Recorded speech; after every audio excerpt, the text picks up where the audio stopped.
That lives forever in my heart. You live forever in my heart. Hello, everyone. Welcome to It's a Long Story, a place where we roll dice, we tell stories, and we create magic. We are here with our lovely crew, all 6 of them, count it. The beautiful new moon. Everybody, take a look at your camera, wave, and say hi. Hi. Hi. Hi. Hello. Hello. Welcome. For those who have no idea, this is... Whoa. For those of you who For those who don't have know, Nathan, go ahead. for those of you who don't know what this is, we are a D&D live stream that takes place every Monday through Friday, I believe, having 5 games, all being in the same universe, this wonderful world of Astera. I don't know what your announcements are for today, but there you go. That's pretty close. That's pretty good. Yeah, absolutely. Very bad. nice.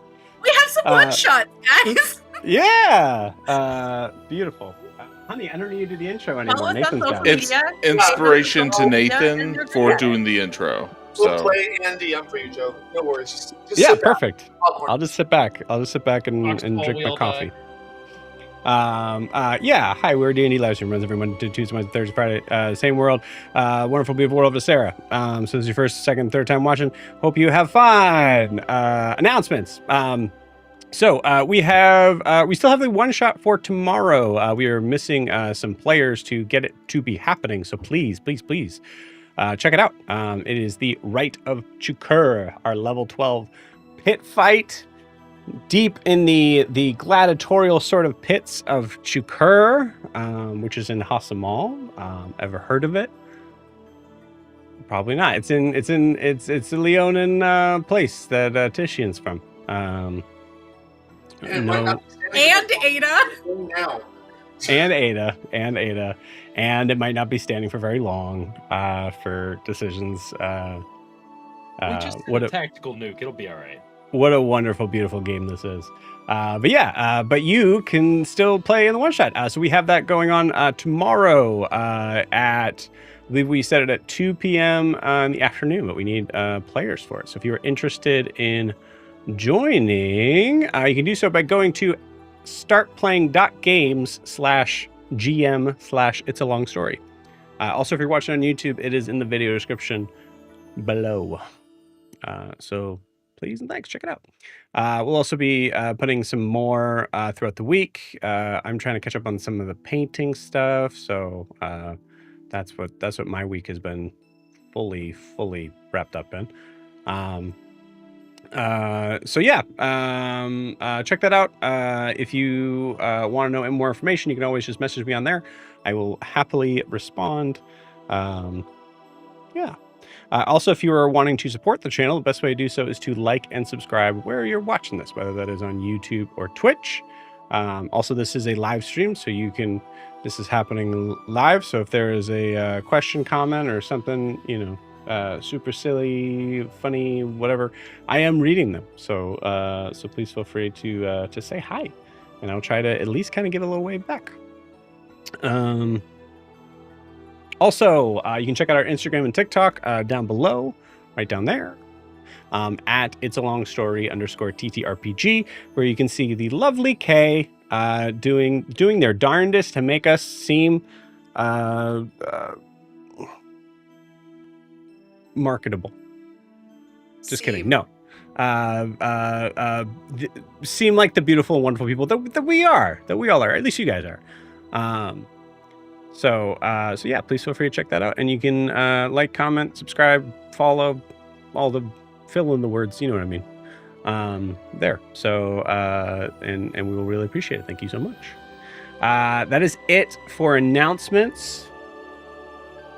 Just want to make sure here, checking something, bringing this down. Cool. Yeah. So before we begin tonight's session, we need to get a recap of where we left off with the beloved new moon. So, Kay, please take it away. All right.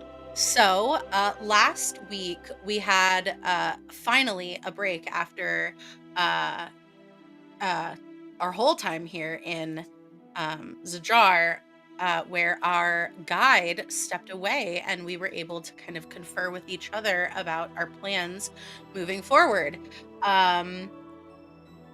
Including, fighting a war with Hasamal, gathering allies, finding Prisha, separating Alyssa from the Rod, and teaming up with other parties to deal with the Rods. Also, Ianthe and Nadim got to start their conversation about their shared daddy issues. And then we decided that instead of focusing too hard on the future, the party was going to focus on the present and gather supplies in the city. Where we entered Eshrush. Is that correct, Eshru? Is that her name? Yep. Okay. We entered Eshru's shop, where she had the party, each member of the party, stand in front of mirrors to judge our proudest, our least proudest moments, and how the party perceives us. And we all got to say very, very nice things and blunt, true things about each other's characters. And the only person that did not join in getting an item from this crafter was Ada. Also, Grian asked for an item from Prisha, and the whole party gathered to discuss what her proudest and least proudest moments would be, and it was very sweet, and I cried. Let's see here. And at the very end of the session, Eshru told Jet, who had stayed behind to leave a little token, for Prisha for Eshru, or of Prisha for Eshru, that they were being followed. And then that's where we ended session. A very short recap today. Beautiful. Awesome. Thank you so much, Kay. Cool. Anything else to add, friends?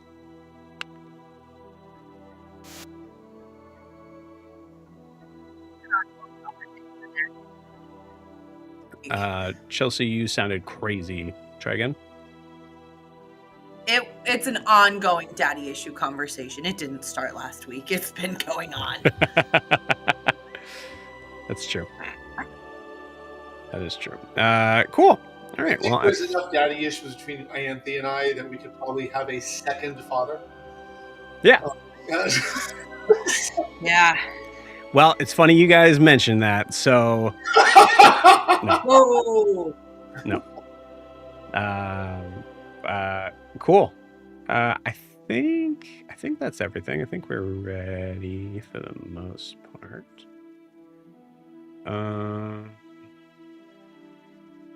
Yeah. You guys want to play some D&D? Yes. Hell yeah. Please. I would really like to play D&D. You got it. Let's do that. Let's play some. Let's do the D&D time. It's D&D time. Here we go. Okay. So after that deep and profound level of both introspection and camaraderie, honesty, I guess, you all are walking out of Eshru's shop.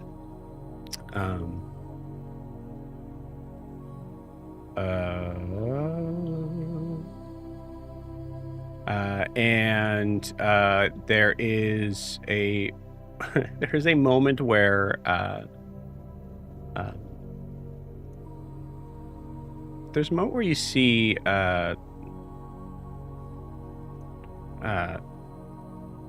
our glass, our sea glass elemental friend Iskar, looking around at you all.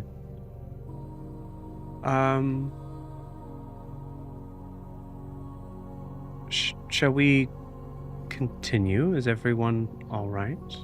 Looking at the either guarded or emotionally set looks on your faces, and the scene is yours.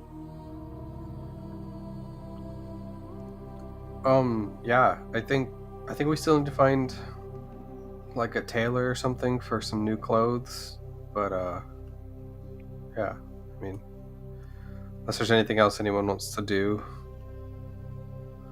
Did we want to find diamonds? Do we want to find what? Diamonds? Oh, diamonds.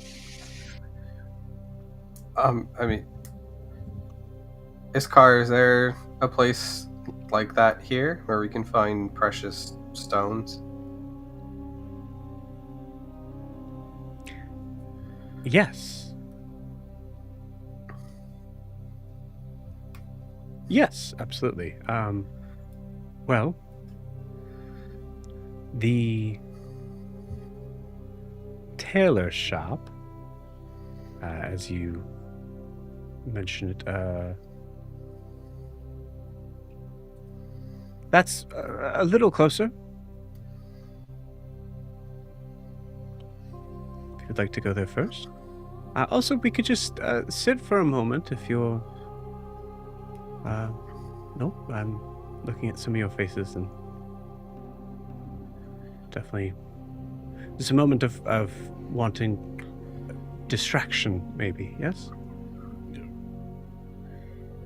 Sure. I mean, do you want us to stay here, or like, do you... No, I'm sorry. It is.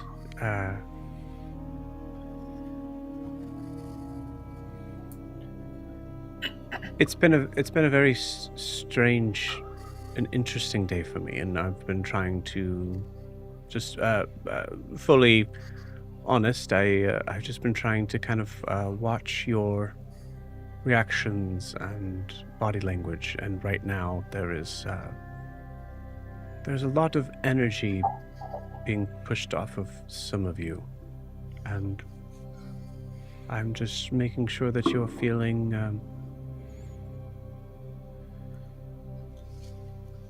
safe. I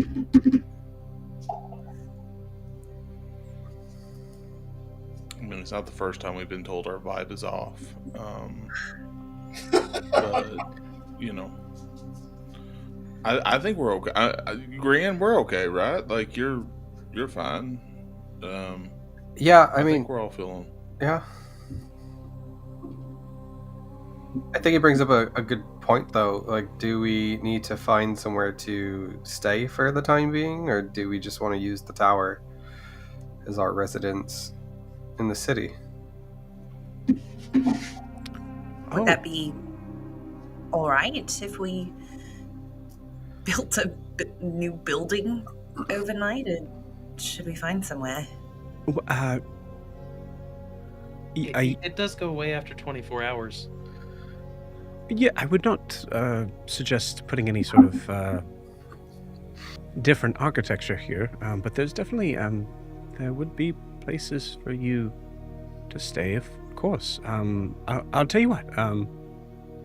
Apologies for not being very clear on that. Did Cyrilius not offer his place? No, but we got overwhelmed and sort of took off quickly. Ah, okay. I see. Well, I don't believe he explicitly said we could stay with him. Right. Well, I apologize for the... well, To be honest with you, I'm not entirely sure what that part of the plan was. The idea of staying in one place, having to take a moment to rest and sleep every day is not a natural occurrence here. So, it is something I think we may have overlooked. So, I will get on that. I will just show you to the. Let's head to the sanctuary. Excuse me. Kind of move the head to kind of have you all follow. As she walks away, Jet is going to message Ada mentally because I rolled a d6 to determine who it was. So, Jet is going to mentally, telepathically message Ada and say, "Hey, so the crazy like fire glass lady told me that we were being followed by a shadow, and I don't want you to freak out, but you know, something's a little off and something's coming after us. And I kind of think I know what it is, but I'm not sure." Can I respond?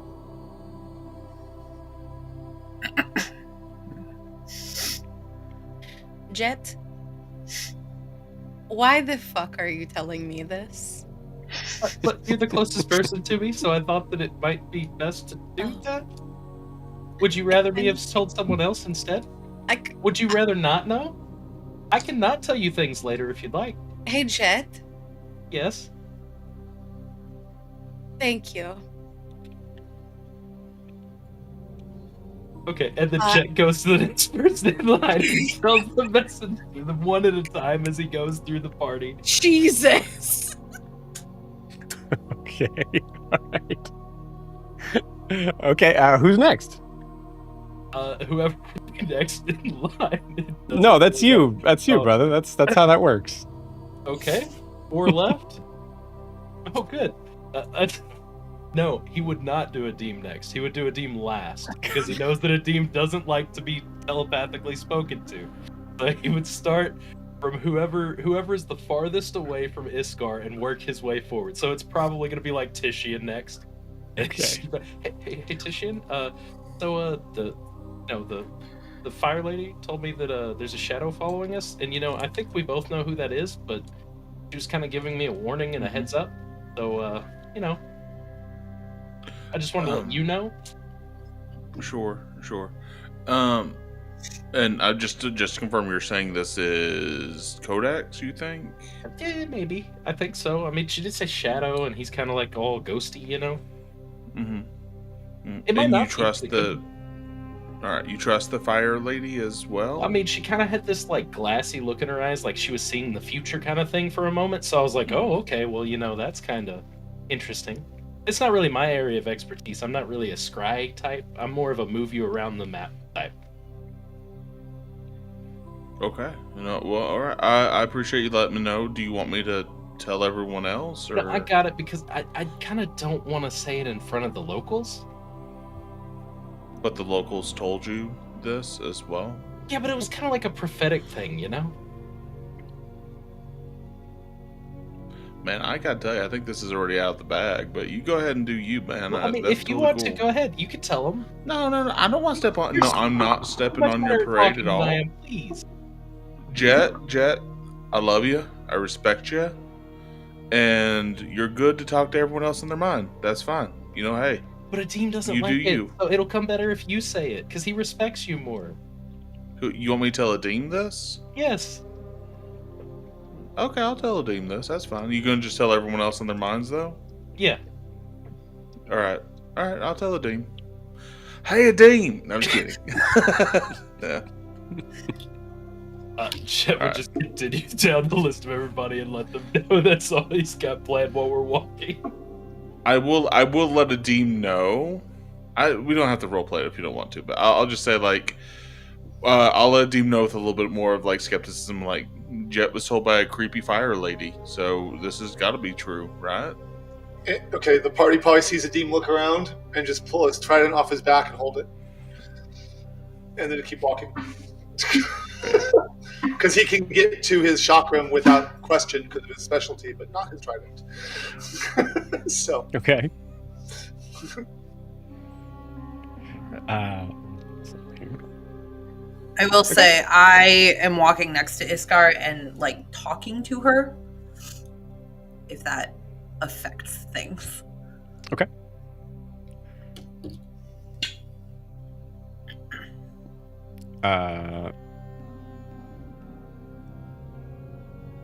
Do we? I mean, we're in a kind of a lockjaw moment here with the RP. So, Jet, do you want to talk to everybody individually about this? Jet would just, because he could only link to one person at a time, he was just going to go down the list and just let everybody know, hey, the crazy lady that made us compliment each other is now, telling me that we've got a dark shadow following us to be ready for danger. Is basically all Jet's trying to do, is get everybody alert that something could happen. You got it. So you relay that to the party. Cool. All right. Ianthe, what are you talking to Iskar about? So, what is it that you will do for fun here? What do you do when, at night, when the work is done for the day?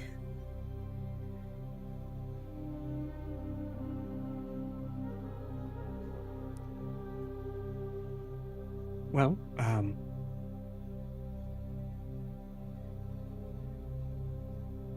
there are a couple things.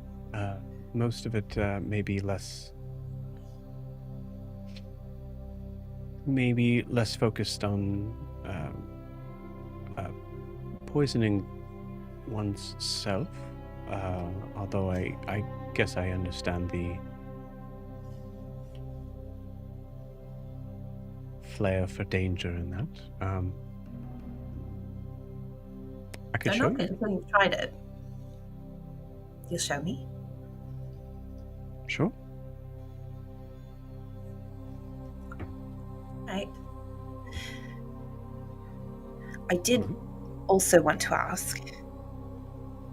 I know you've said you would go find somewhere for us to stay tonight, but well, I was rather hoping you would accompany me to this fire. The water spire. It's just, you know the city, and you've been such a good guide. I hoped you could show me the way. Yes, if that's if that is what you're of course you're wanting to visit that. That is I'd be deeply honored. Great, I'll let Adim know. Oh. Obviously, Adim's coming too. Of course, yes. And then after, we'll explore the city.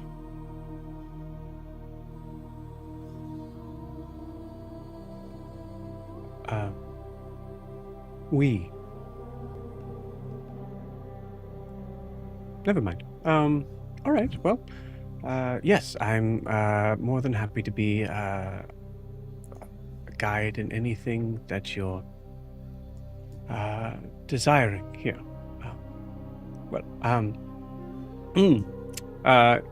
Here we are. And you see, it was a rather short walk. But you see carved out into this same sort of area that has this like kind of like broken sort of place. It was what is called the Shard Hollow. You guys would eventually get that. This broken down, sort of shattered sort of piece of a spire.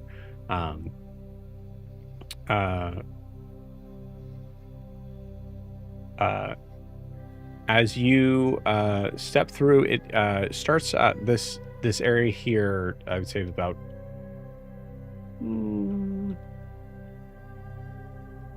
It's about 10 by 20. It's probably fairly tall. As you walk through this sort of entranceway, and you get to an area here where it looks like you're about to kind of like walk into what seems like almost like a sauna. You don't feel any sort of like heat or anything radiating from it, but you can see this sort of puff of white sort of fog and smoke. Very like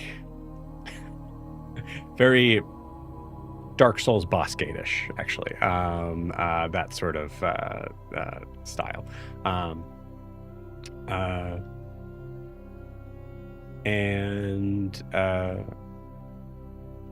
Yeah, I say with that, Iskar just kind of stops and goes, I could go in with you, but they're pretty particular on who they're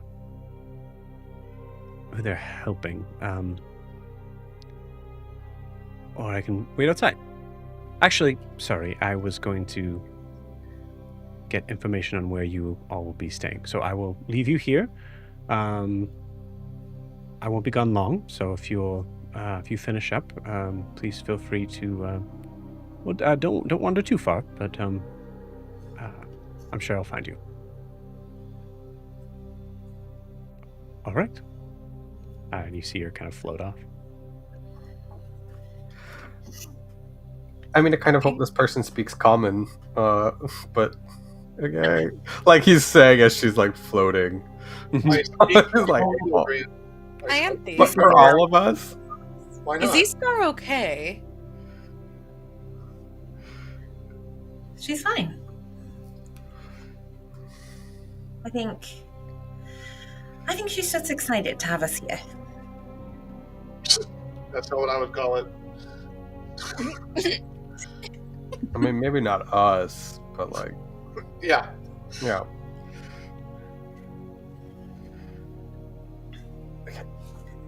So, I guess we'll head inside. Let's go.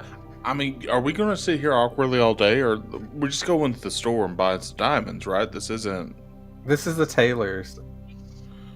Well, do tailors have diamonds? No, probably. No, they might actually.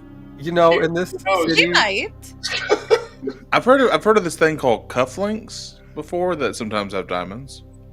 I've heard Right? of this thing called Swarovski. those are not real diamonds. Hold on, you said Those are not real. Hold on, sorry, Swarovski. No. I think that was my neighbor. No. In one of this time. That was my sleep paralysis Old demon. man Swarovski. Savarsky. Listen. Cinnabon? I'm just kidding. Listen, it's a word I can hardly say, and I can't say it in an accent. Okay. I think that was my landlord. You want to be nice to me.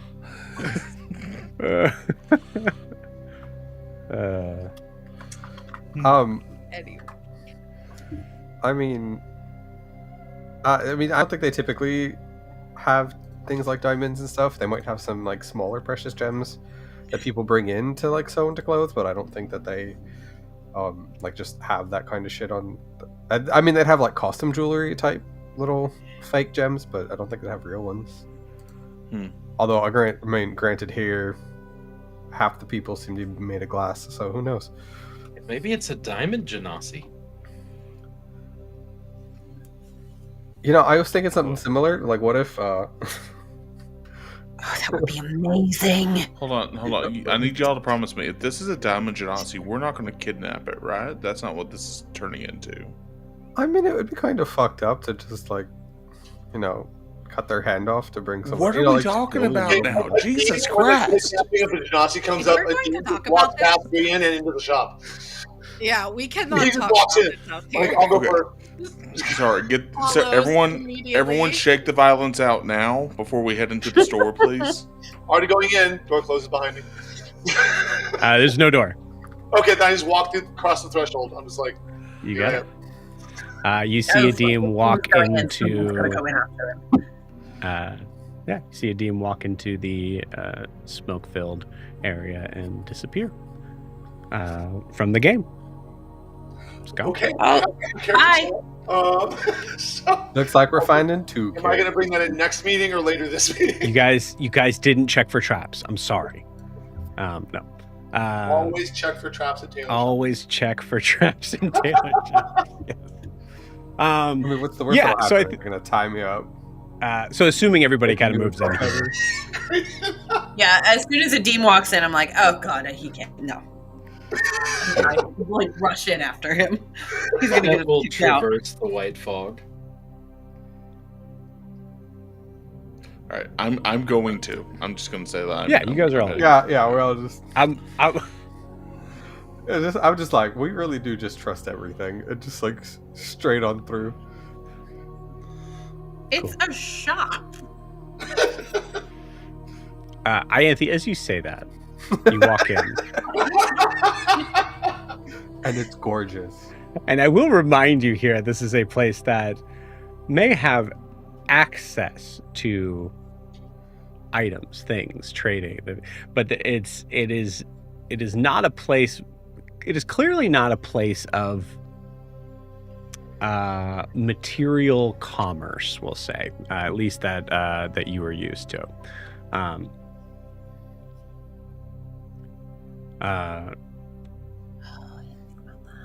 I guess point of order. Yes. Is everyone here, for lack of a better term, like naked? No. I am. Oh, I thought you Like- were I'm like. Dude. No, not like us, but like, do they wear clothes, or is it more the way that their bodies present? It comes off as clothes. It's more of the way their bodies present. I would say in a lot of cases, it really kind of seems to be formed. I would say there's probably a couple people here that you would like, not to be like fully crass on this, but like, yeah, you would probably see them as nude. But for the most part, the figures here seem to be covering themselves in the essence of whatever their elemental sort of thing is carrying. Iskar herself would be more of like Iskar kind of like the embodiment that kind of like goes from like the neck down.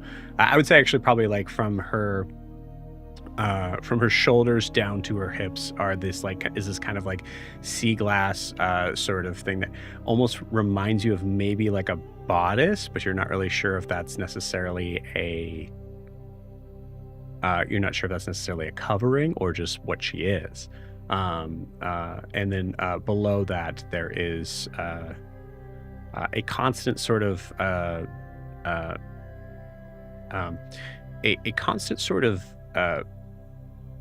thing that resembles sort of cloth, but it is consistent, sort of like rippling below her, seeming more like water,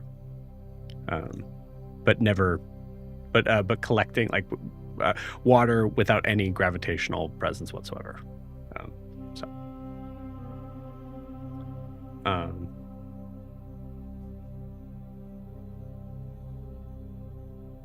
Cool.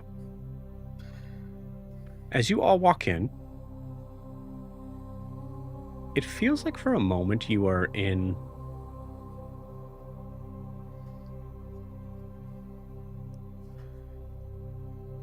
knowing that you've walked in from a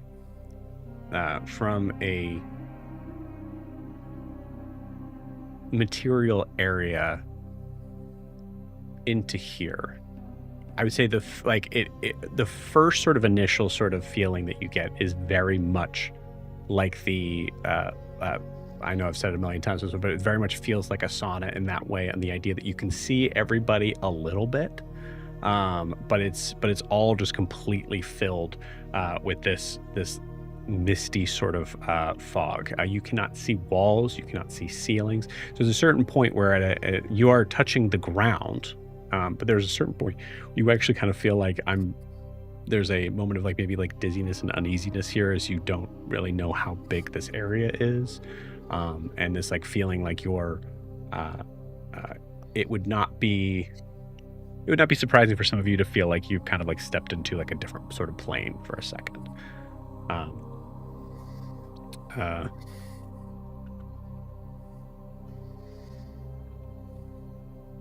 Okay. You do not see anyone there. Does the mist water, the fog around us seem... I'm having trouble hearing you, Jack. I'm sorry, I was sitting back. Does the mist fog thing around us, does it seem very humid, like liquid type? That's a good question. Basically, is it more smoke or fog? Yeah, it seems. That's a good question. I would say it doesn't seem like it's collecting anywhere on you, so it doesn't feel like there's any sort of like humid sort of feeling of. I would say it would feel more like fog, except that it feels like it's not. Like it doesn't feel like it's touching your skin as much as you just kind of moving through it. Okay. I'll just in primordial say, hello. Okay. And see if anyone responds to me. You got it. Adim, in response, you feel this sort of tug on your mind, connecting to something that I would say, especially from Adim's point of view of like being a full like defensive, stay out of my head sort of person. Yeah. It feels more like someone is trying to pull you mentally somewhere as opposed to trying to dig mentally in. Adim takes a deep breath and goes. He doesn't seem thrilled about it. He's like, all right. It's like somebody who knows they need to ride the roller coaster to Disneyland because it's there, but is not really comfortable with roller coasters, but gets in anyway. Mm-hmm. Goes to the ride. That's where Adim is right now, like. So he lets it pull. You got it. Cool. With that, you feel this sort of connection as if your mind itself is giving like a temporary sort of like room for you and this entity to be in. Okay. You do not see any sort of face, body, anything like that. You feel like it's more of like sitting in front of a smoky sort of design of a screen, like a movie screen almost, and you see a depiction of a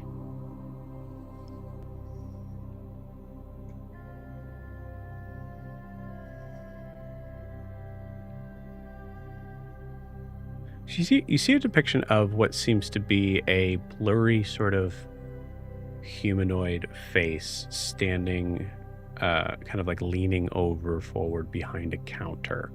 I'd like you to give me an insight check, please. Okay.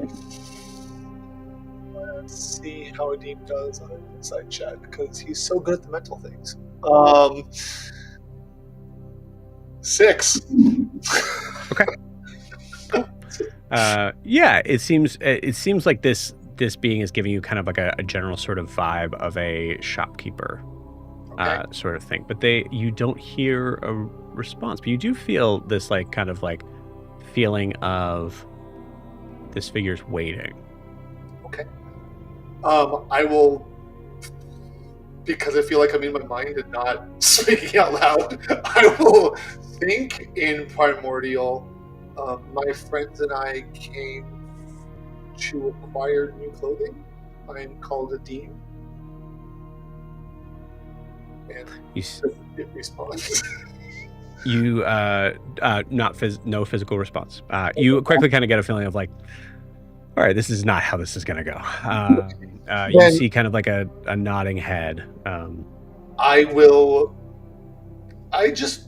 So Adim closes his eyes for a second because he's not used to this, and he imagines the clothing styles he saw when he was with his father. Okay. And he imagines himself drawing those on himself. Okay, very cool. And then he's doing it really hard because he's so used to using his hands. And then he kind of like opens up an eye to see, like, is that what you're looking for? Beautiful. I will say, let's take Jet. Jet, as you see Adim doing this, like as he's like kind of like in his mind's eye, trying to like kind of open.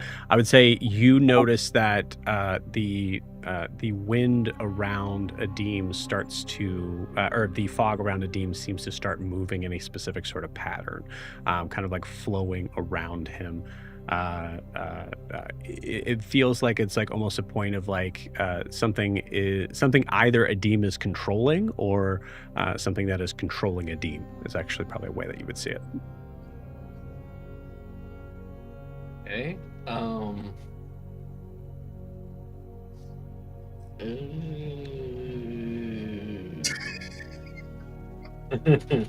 I don't think it's a good idea to try to stop by casting like Dispel Magic, but I mean, if something's attacking Adim, do I get the sense that something's like controlling him to make it him seems like do this? it seems like something is manipulating itself around Adim. Okay. I was going to say, I think that's what Jack thinks, so I'm going to let Adim stand there. I would say Adim, as you're kind of like opening one eye and you're like in this like kind of room that you're presenting yourself in, do you think you're physically opening your eye?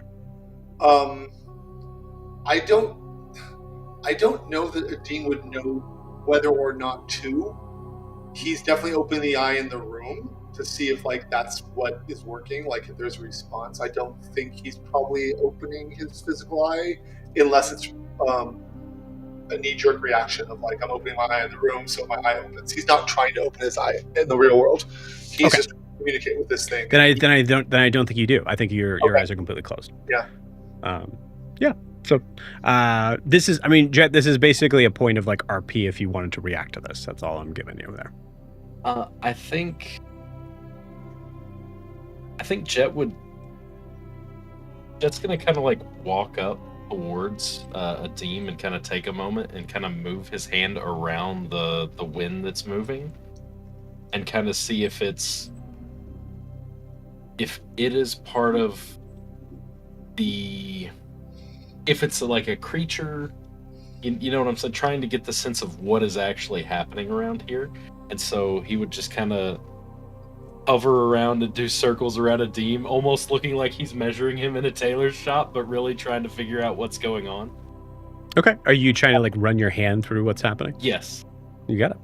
So yeah, as you do so, just like how a wind would, a wind, like a foggy sort of wind would work, it seems to kind of like separate around your hand and then reform and go back into the pattern that it is making, which now at this point it seems to be moving a little faster around Adim.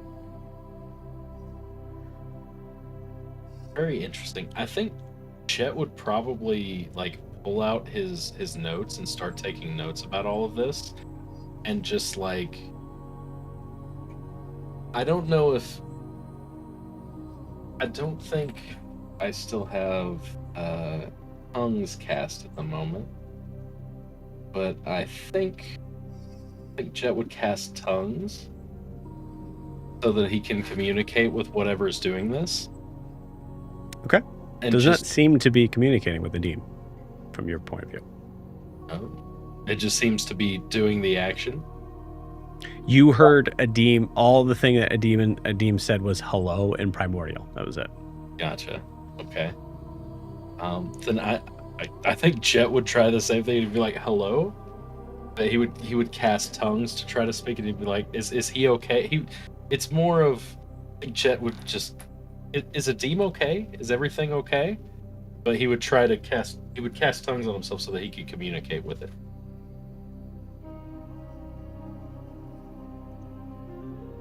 Okay. You do that.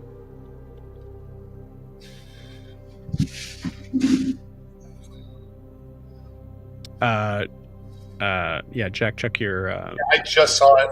I'm looking right now.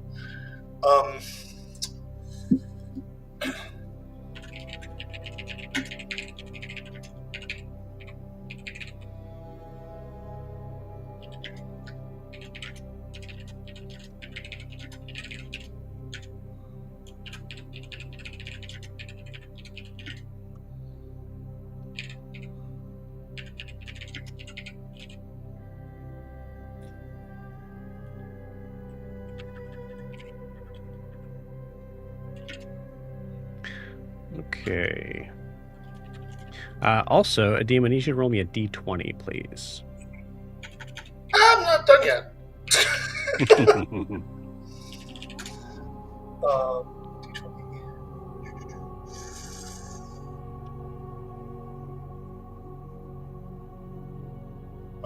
Not terrible. 17. I typed another line because I'm not sure how much more you needed. I could go into more detail, but I saw that that works. Sorry. Yeah, you got it. So Cool. 17 on the d20. 17. Okay, nice.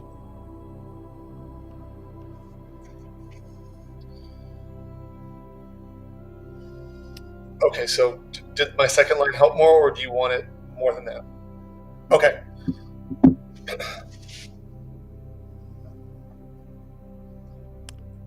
Adim, as you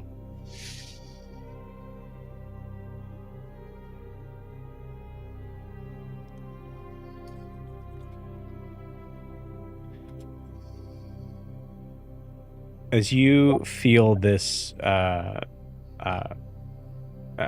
wind kind of pushing around you, and you actually feel yourself even in this room, you feel that to be able to get a full understanding of how to make this clothing correct, you feel that you get a sense that you need to open your mind more and allow it to in. You do so. Yeah, sure. Okay. Got it. Everyone around me sees him just go, like, okay, fine. Just let him in. Or let it in. I'm not sure if it's he or she. So, but yes. Yeah. Cool. As you do, you notice that the counter, this like sort of situation that you're in with the this sort of like version of this design of this shopkeeper, seems to take a little bit more of a shape, where you start to notice some very interesting sort of looking like Leonin or Tabaxi ears, white fur. It is starting to look familiar. Familiar as in Ada, or familiar like somebody from the past? Somebody from the past. Would it be Panthera? We haven't met many Tabaxi. Leonin or Tabaxi. It's kind of... I mean, well, we've met a few Leonin, but it pulls from some place that I would say that feels a little bit more. And I'm looking for the name. Basuras? No. Yeah, I can look too, but it would be the figure that you met in Dare's Wharf. When you had the box. The one that ran the school? No. Okay, I met a few Leonin. Wait, no, at Dare's Wharf. God, that was a long time ago. Yes. Okay. Dean might remember because it's not that long ago. Jack has no clue what the name would be. Yeah, that's fair. Who knows? Okay. So yeah, it's not horribly. I would say when you see that, you like notice like, oh, you're pulling this from my memories. Like you're interesting that they would choose, like they didn't choose Vesper. Right. Was the last tailor I yes with. But okay. I mean, I love that. It's a very good question on why they didn't do that. I would say, is it possible that there is a piece of Adim that feels like, okay, at least you're being respectful in the amount of how close you're digging here? I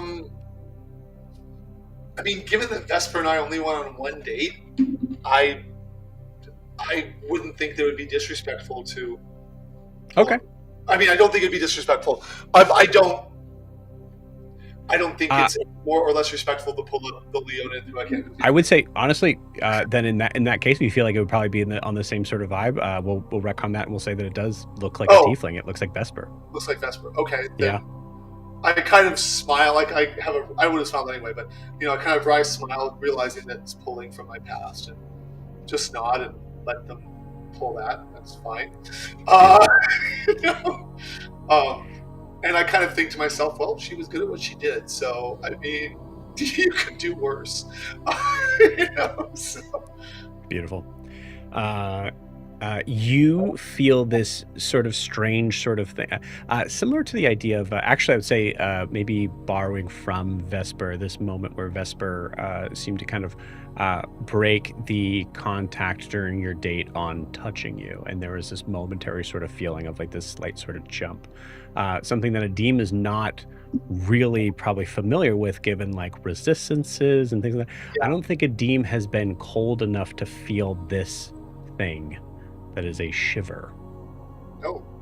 Yeah, Adim doesn't feel, he has resistance against fire and cold. So yeah. He's not used to that. Yeah. You feel that sort of moment, and then you feel it being almost pulled from you.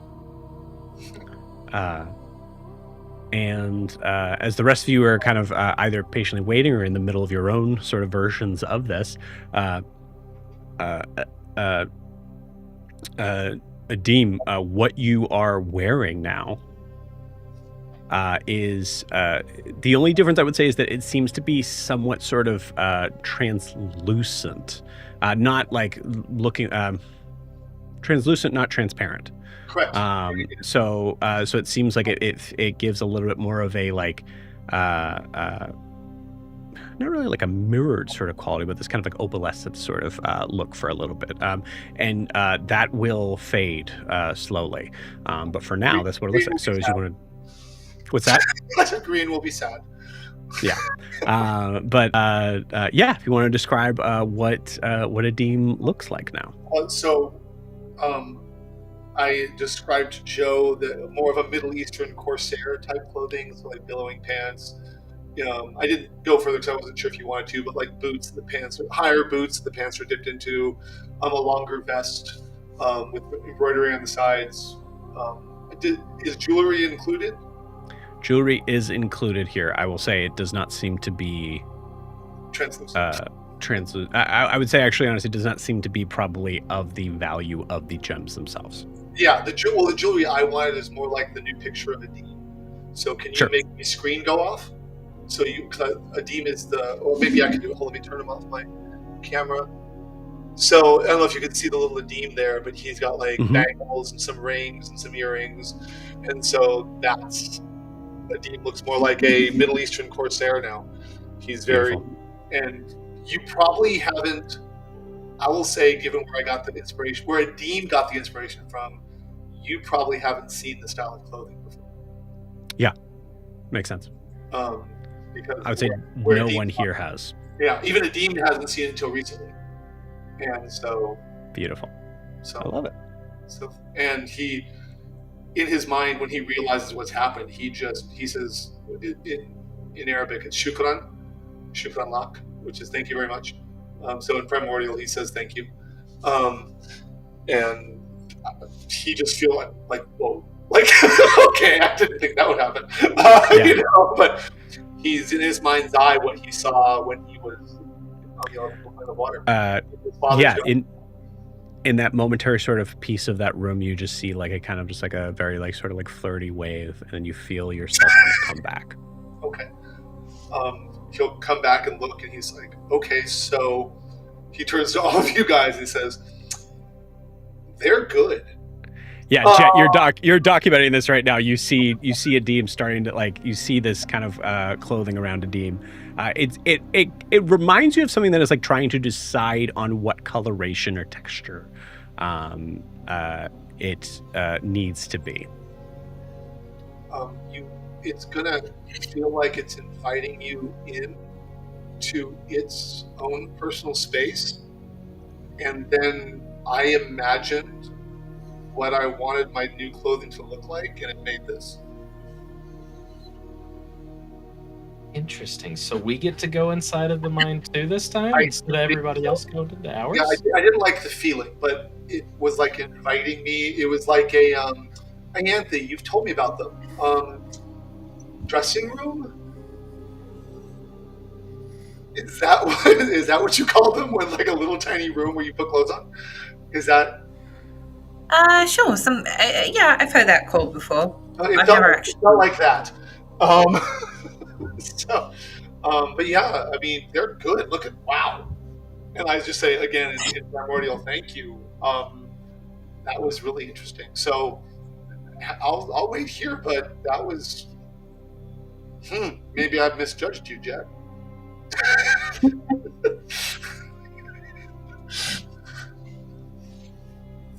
Beautiful. So yeah, Adim will stand there waiting because I know they want to shop as well. And so Yeah, who's next?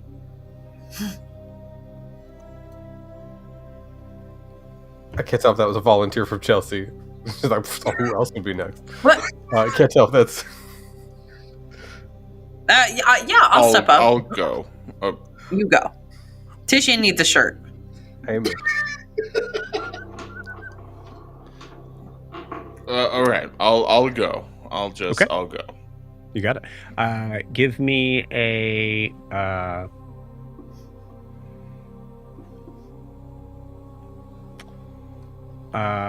So a couple things to ask.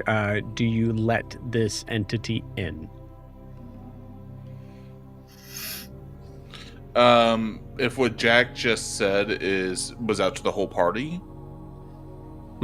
and if Jack does everyone okay, then yeah.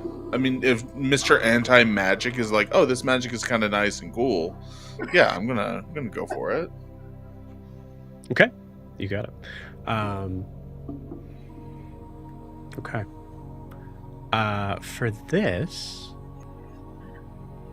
someone who recently came across your mind, you see the same sort of idea of a counter where you're sitting in, and you see in a moment it just feels kind of blurry, as if it's like a culmination of wind sort of trying to form into a basic sort of shape. But you start to see a dress that seems to kind of give off this sort of like greenish light, this darker hair, as you see Ianthe's mom, Sabella. Oh. Hey, does it feel like they're actually acknowledging me, or are they more like ephemeral, like ethereal, like? Just seems like they're just looking at you. I'm gonna slowly just like start crossing my arms a little bit like this, and hey, how's it going? Oh my god. I haven't had a chance to make the cookie recipe I got from you yet. Been a little busy.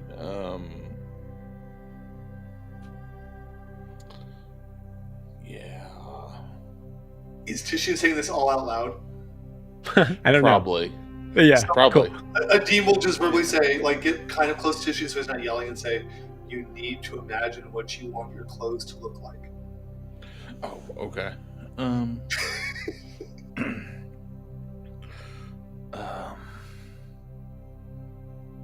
Titian, I guess I'm going to pull from memory here. Titian imagines his time in Dare's Wharf. Not Dare's Wharf, in Hossamal. And I think he remembers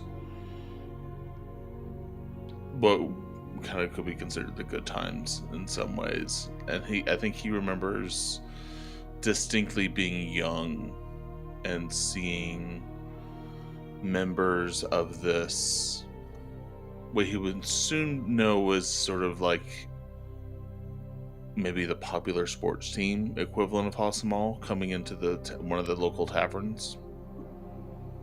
And they were wearing a sort of thick, almost vest-like with no sleeves jacket that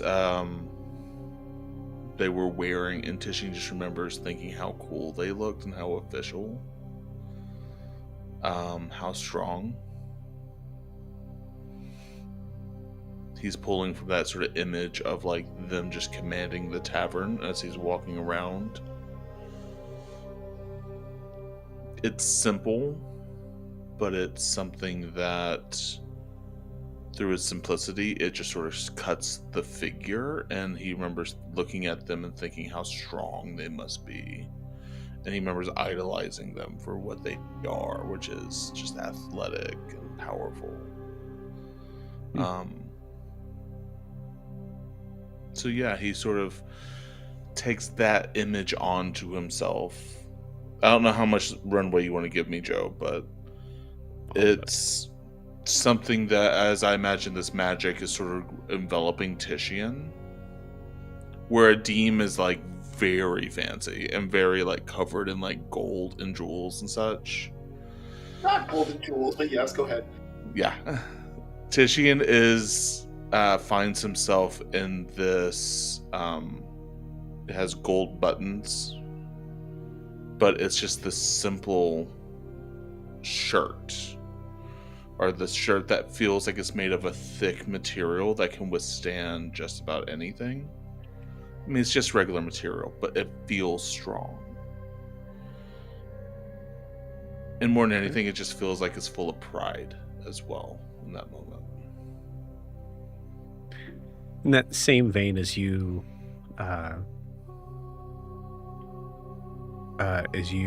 feel that starting to encase around, one thing I would say is true for all of you as well.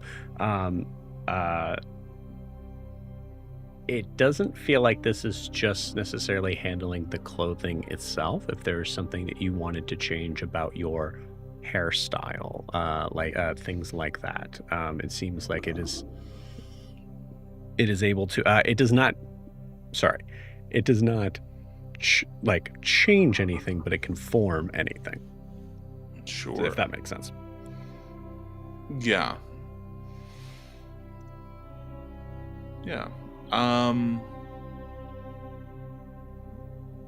imagine Titian's mane has been a little unkempt lately. So what you see in that way is the magic is still swirling around is the back of his mane takes on the form of 2 braids. Like, it's still a full mane, but it's becoming braided into a design that sort of comes together. And then like he's just getting like a little bit of a braid on his front as well, but not nearly as long or as intricate. So it becomes a little bit more put together, if you will. Yeah.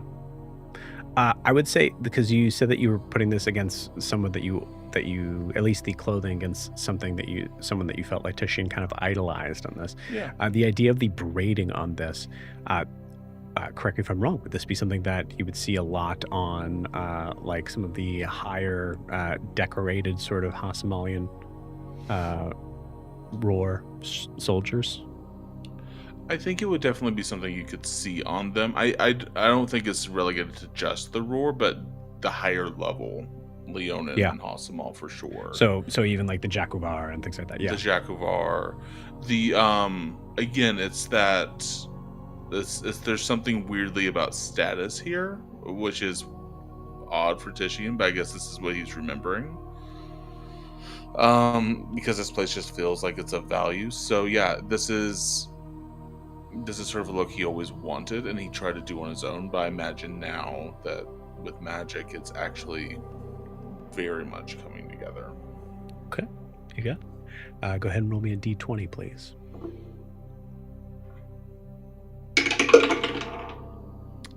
10. Okay.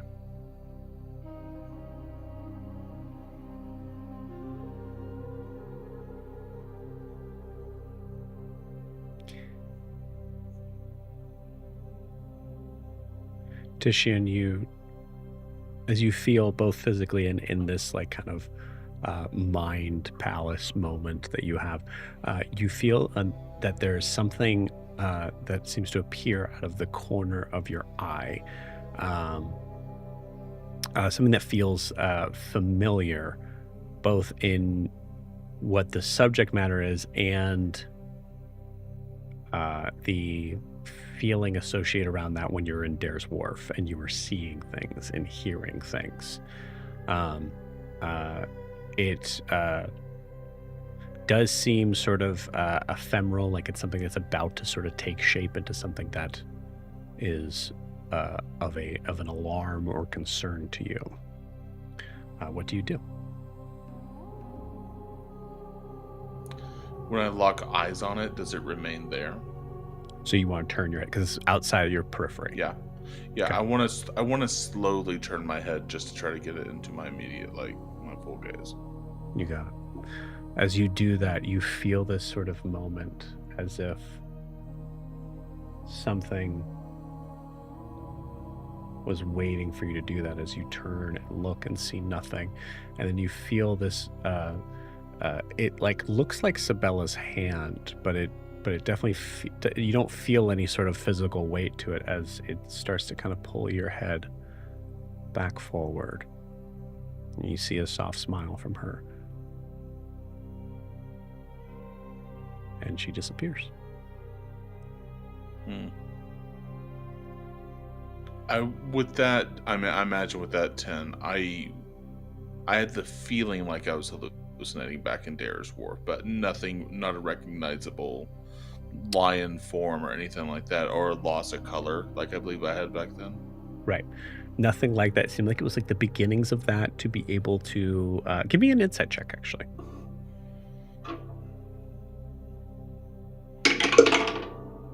Oh, actually, I would say this is probably a nature check. This is not based on a Okay, but I believe I still have 2 levels of exhaustion, so this is disadvantage, correct? Yes. Okay. 12. Okay, 12's not bad. You get the feeling that there was something associated with the idea of you didn't pay for this. Or maybe you did, but not with currency that you're familiar with. You get the feeling that it was maybe getting something in return revolving around whatever just happened to you.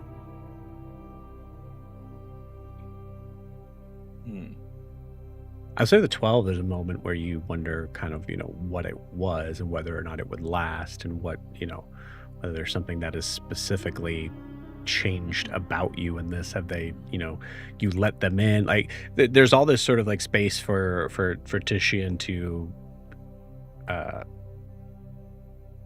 be lost in the confusion of that. I will, as I come down, I imagine I look good, in my mind. Yeah, it does not. So again, the only thing is that it seems to have this sort of opalescent sort of thing, where it hasn't seemed to have taken full texture or color yet. Sure. Yeah, eventually it'll probably take on like a navy blue or something like that. But for right now, as I'm feeling this, I think there's just a look on Titian's face of uncertainty.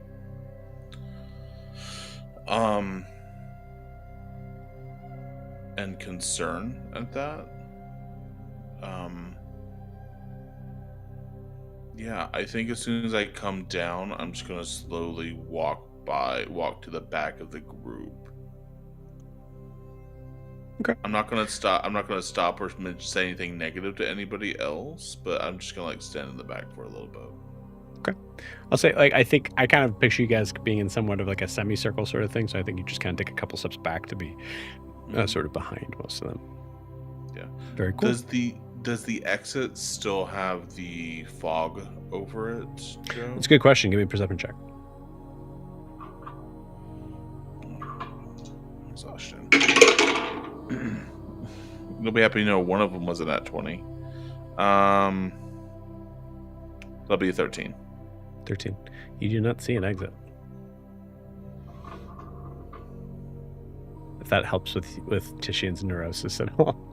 Yeah, no, this is not good now. I'm going to imagine that I'm right next to I'm gonna imagine I'm right next to Ianthe at this moment.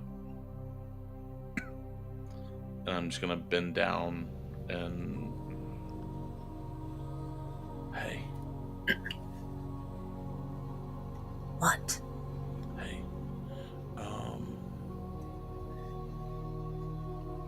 Talk to me mentally really quick. Oh, telepathically. You look good. Oh, thanks. Not fishing for compliments though right now, but I appreciate you offering them up. So, I don't know what was just taken from me for this, but something's not right here. I'm saying this telepathically. And I don't want to concern anybody else, but our exit is no longer there. Maybe we all have to be done and pay together? They're not exactly asking for currency right now, and I don't know. It felt like there was just something taken. I don't know what, but I mean, did you check? Do you still have the bag? Yeah, the bag's right here. The bag is fine. You don't. Yeah, I'm talking more. Okay. Do you remember how I was feeling around missing in Dare's Wharf?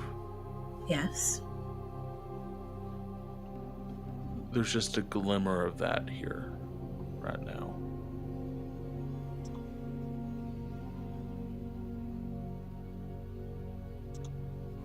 Like they've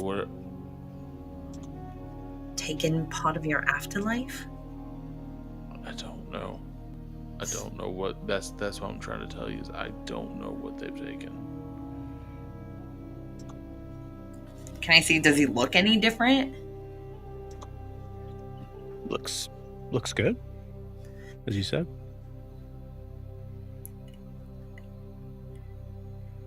You look fine, Titian.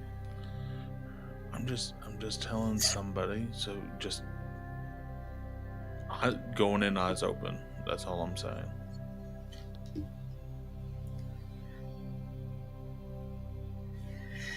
All right. Maybe find somewhere to sit down. Or see if you can find a door. All right.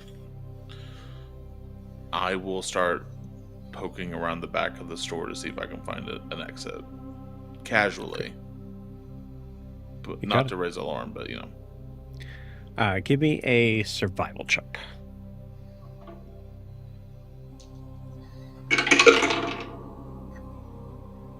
Survival. 6. Okay.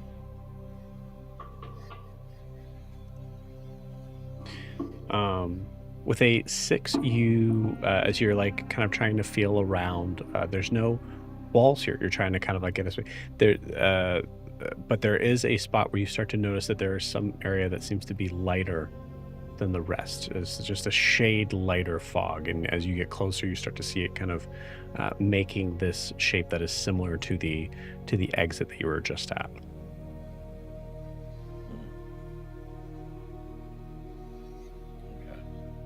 So just a little bit of fog right there? It's just lighter. Same amount of fog. It's just brighter. Just brighter, okay. I will just stand next to that for the time being and gladly pass the spotlight to somebody else in the moment. Because I feel like other people want to jump in here and do things. You got it. Who's next? I'll go. All right.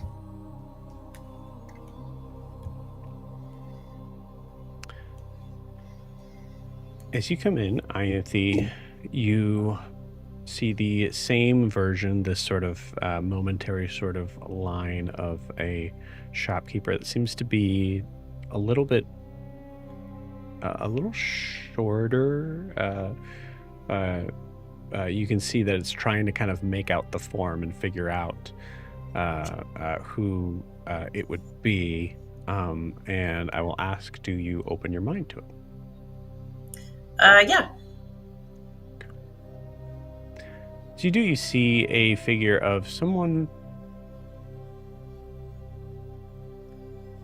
who you learned of in passing. Comes from a tailor's family.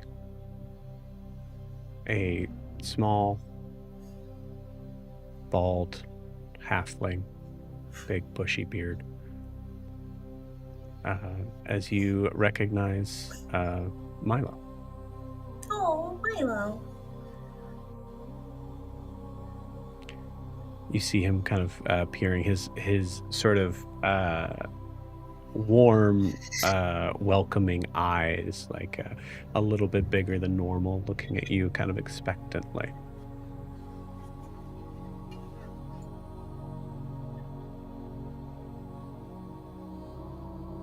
I mean, you're the expert here, so, you know. Do I need to strip down and give you more of a canvas to work with?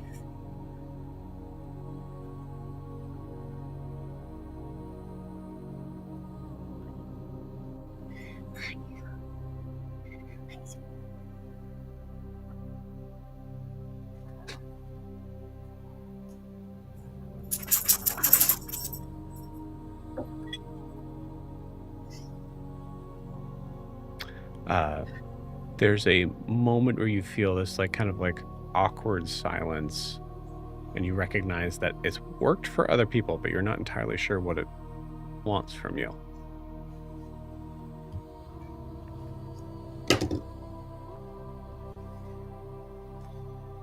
I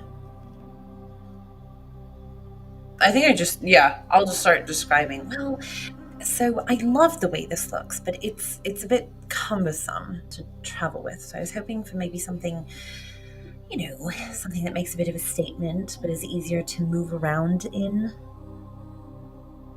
You see a staff kind of appear next to Milo's.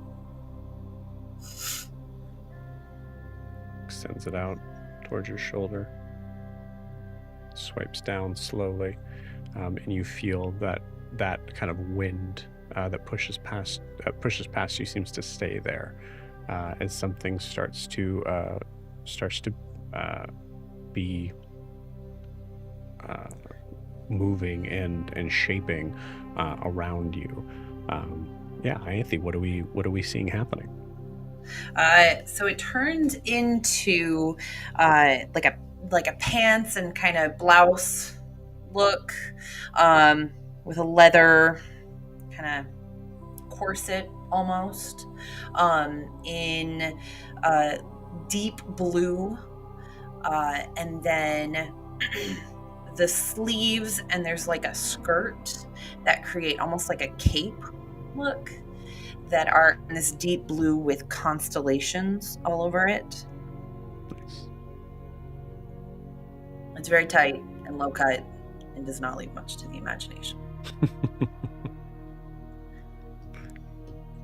And she requests a little bit of a haircut, just a trim, just to get the dead ends off.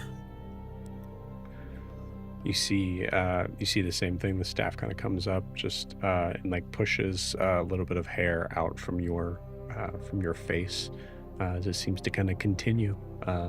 And what do we see? Change of Ianthe's hair. Oh, almost nothing. Like 2 inches get cut off. Beautiful. Love it. It's healthier, has more balance. It's like when you go to the hair salon and they do a great job styling it and you can never recreate it. Beautiful. Perfect. Go ahead and roll me a d20, please. Ouch. 16.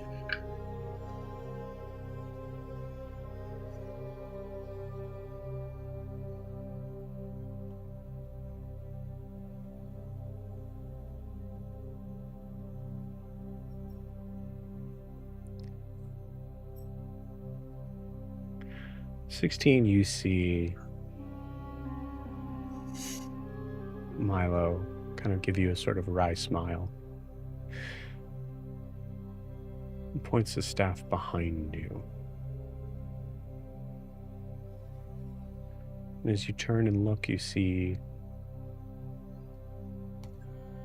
Alyssa. Uh-oh. Standing next to a table, wooden table. You see areas of small crops on either side. You recognize this is a memory of when you said goodbye.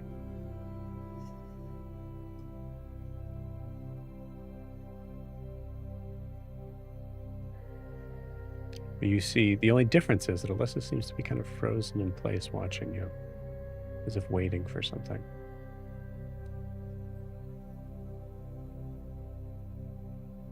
Alyssa.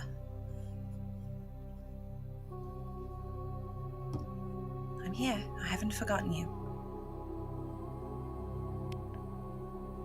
I'd like you to give me a nature check.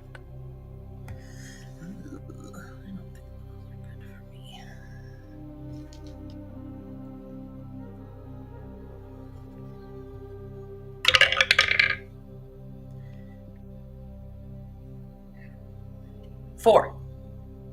Okay. With a Wait. 4. Yeah, that's a 4. I'm rubbing off on you. I'm sorry. I just am not good at nature. Yeah, Indoor that's girl. fair. I would also say it could be a medicine check if that helps, but I don't think it's going to help with a 4.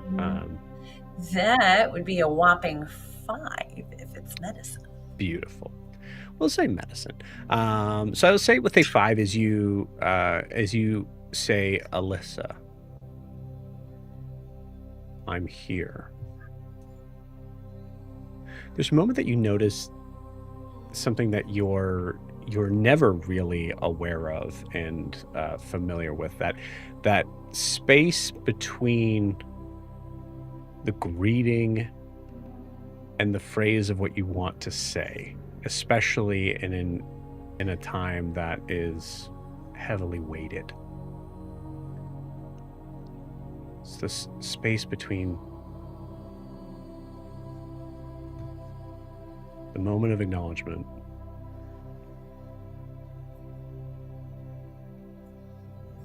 and the action. I feel like something was absorbed in that. You turn back, you see Alyssa kind of fade. You turn back and you see Milo just give a little bow and disappear. Thank you.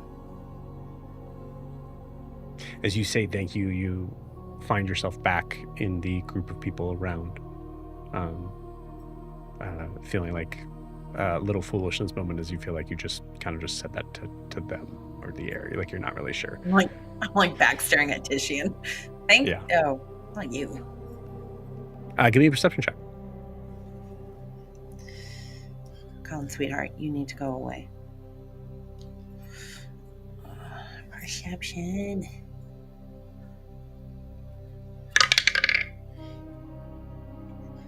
Wow, we're doing so great. That's a natural 1. Okay. You see, I would say you see Grian, Ada. You see the faint outline of a Deem. You don't see Titian or Jet.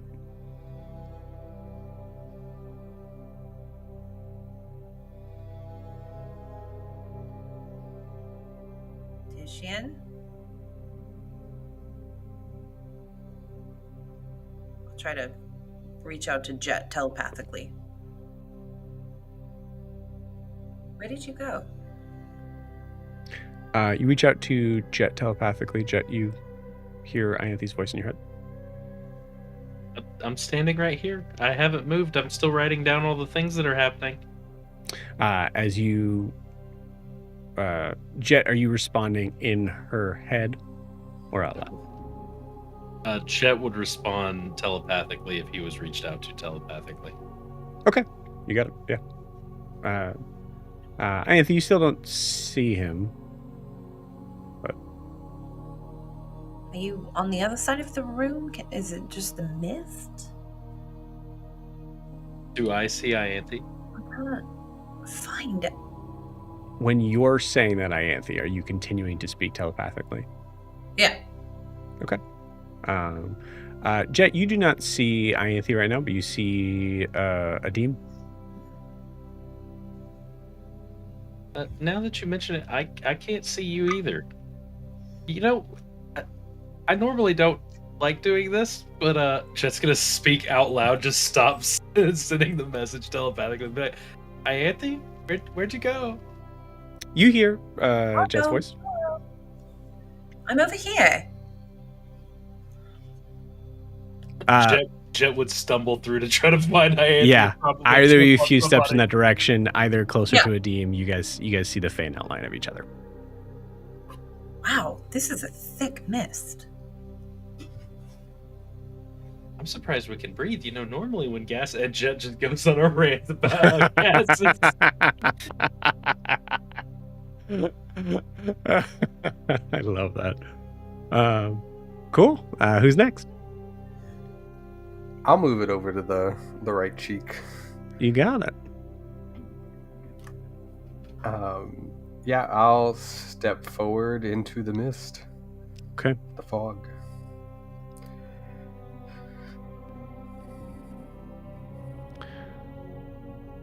Green, for you, you see that same moment that counter, the figure. You notice that this figure seems to be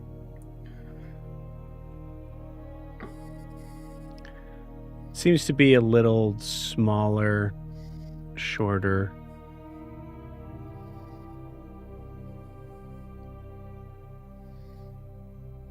And you open your mind.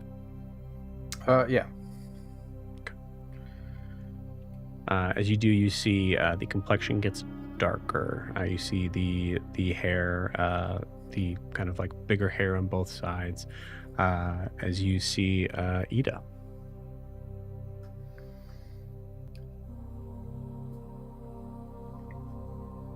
I know it's a regret of his. I think there's a part of him that doesn't respond out of he doesn't know what to say. And the other part is she's not here. Mm-hmm. And even if he did have words for her, they're not for this person in front of him. But I think what he does do is he opens up. I think there's a part of him that he doesn't just like create light, like it exudes from inside of him. So I think that he kind of opens that as he starts to glow, and I will kind of take that light and bend it using minor illusion into the new armor that he would want to wear. And I would also take out the pieces of my old armor that Bix had enchanted, and the minor illusion will also kind of reshape that into the current armor that he would see himself in now. Okay. Roll me an Arcana check.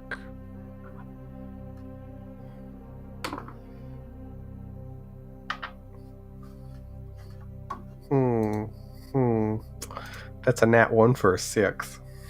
Okay.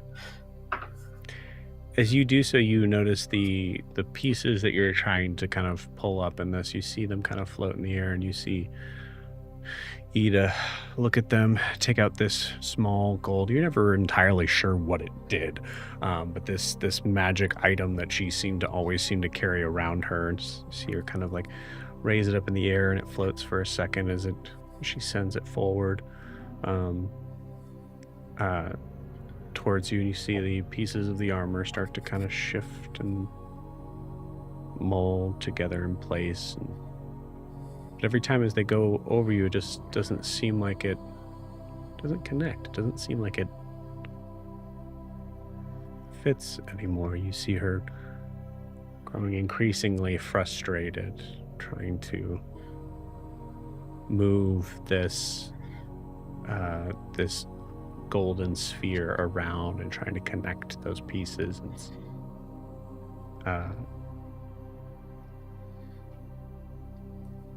you see the movements become a little bit faster and erratic. And you start to see Ida's eye like start to glitch out a little bit. You see a look of, at this point now, frustration. I would probably, what I would do is because I can't do it myself, but I would kind of minor illusion the now like sphere into more strands as like the armor sets in place, and that kind of like metal would then not become necessarily the chess piece itself, as the chess piece becomes like this almost like white metal, and the lines create these like golden rims on all the pieces, so it more accents it, and it's not the piece itself. It'd become these like gold accents on it, and it would probably finally rest as it starts to outline a like red or an orange red like gemstone sun in the middle of the breastplate. And then I can keep going describing the whole thing, but yeah, I would say just for clarification, as you do that, it seems like it's not working. Something about it is not connecting. The material that is being used here, even using the material pieces, it's like it's not fitting together, even with your help. I think that's okay. So then it would probably shift that light to just create maybe like an orb, like a metal ball, or a couple, just to make it carryable as an object instead of giant pieces of metal. So it doesn't have to be check. Part of the armor, kind of, you know what I mean? That's better. That is a 23. Okay. Yeah, you're able to take the materials that were connected together, and you're able to kind of like basically, as you present the concept of like, okay, instead of this, how about this? That is enough to be able to take this material and break it down into something that is more refined, basically like back to the ore sort of thing of it. Cool. And that you see Ida's eye seem to kind of like flicker back into place, still frustrated, but almost dismissively, just kind of makes that, changes that into something that you're able to carry. Please roll me a d20. Cool. And I think Green, I kind of see that as like, well, that was the old me, and this is the new me. So it's going to be an 8 on that die. My cool glowing dice that like light up as I use them.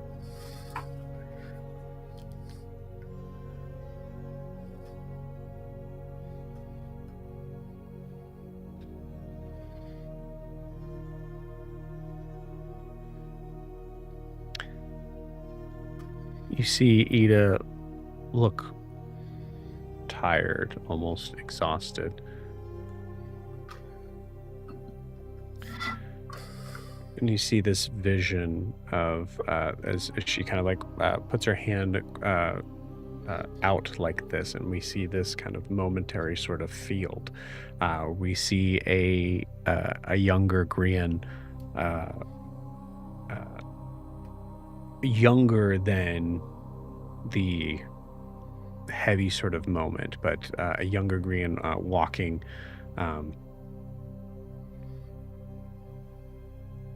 Marisol, what was the name of your village? Marigold, but or Marigold. Yeah. Marigold. It is a much younger sort of version of you.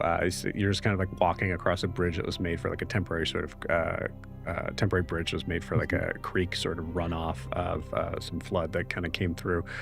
And you see this kind of this figure kind of sort of walking by, and you see Ida just point to it and looks at you kind of questioningly.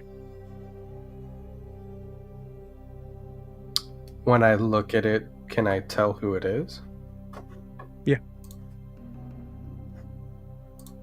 Yeah, it looks to be you.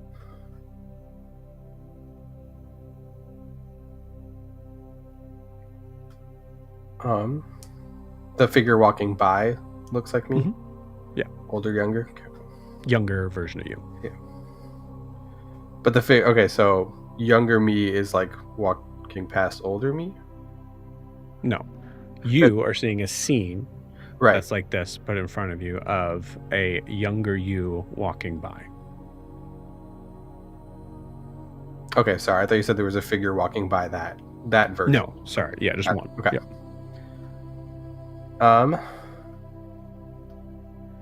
I think it's a time when Grian was obviously a lot more peaceful than his life was now. Probably waiting for his parents to finish a job somewhere. Some kind of benign reward. And he's waiting for them to come back. Staring off down the hills, or like as he walks over this bridge, he's staring at the hills and watching like the sunset as he waits for them. You see Ida pointing at this screen of this memory and looking at you just questioningly.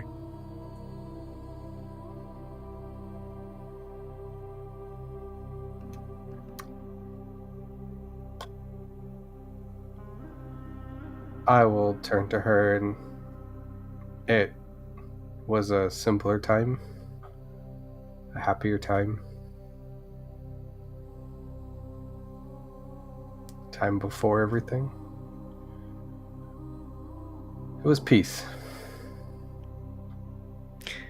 As you say that, and there's a moment of a sigh behind that, you feel that moment seem to kind of fall out of your mouth, and it's almost as if you see Ida kind of like take that in. That moment of reconciliation of a time long past, but a sigh of remembrance. And you see a small smile.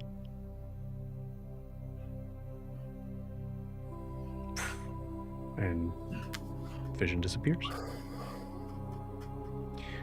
Rian, you are still able to change your appearance, but it seems like the armor part was more of the difficult thing to build into this. So you still have a opportunity to look different. Yeah, I think so. As the glow dies back, as that light fades, it doesn't quite fade from his hair, as it was more of like a golden brown to not like straight up blonde, but it's a lot more of a blonde with brown as opposed to a brown with a blonde. Yeah, makes sense. Cool. All right, who's next?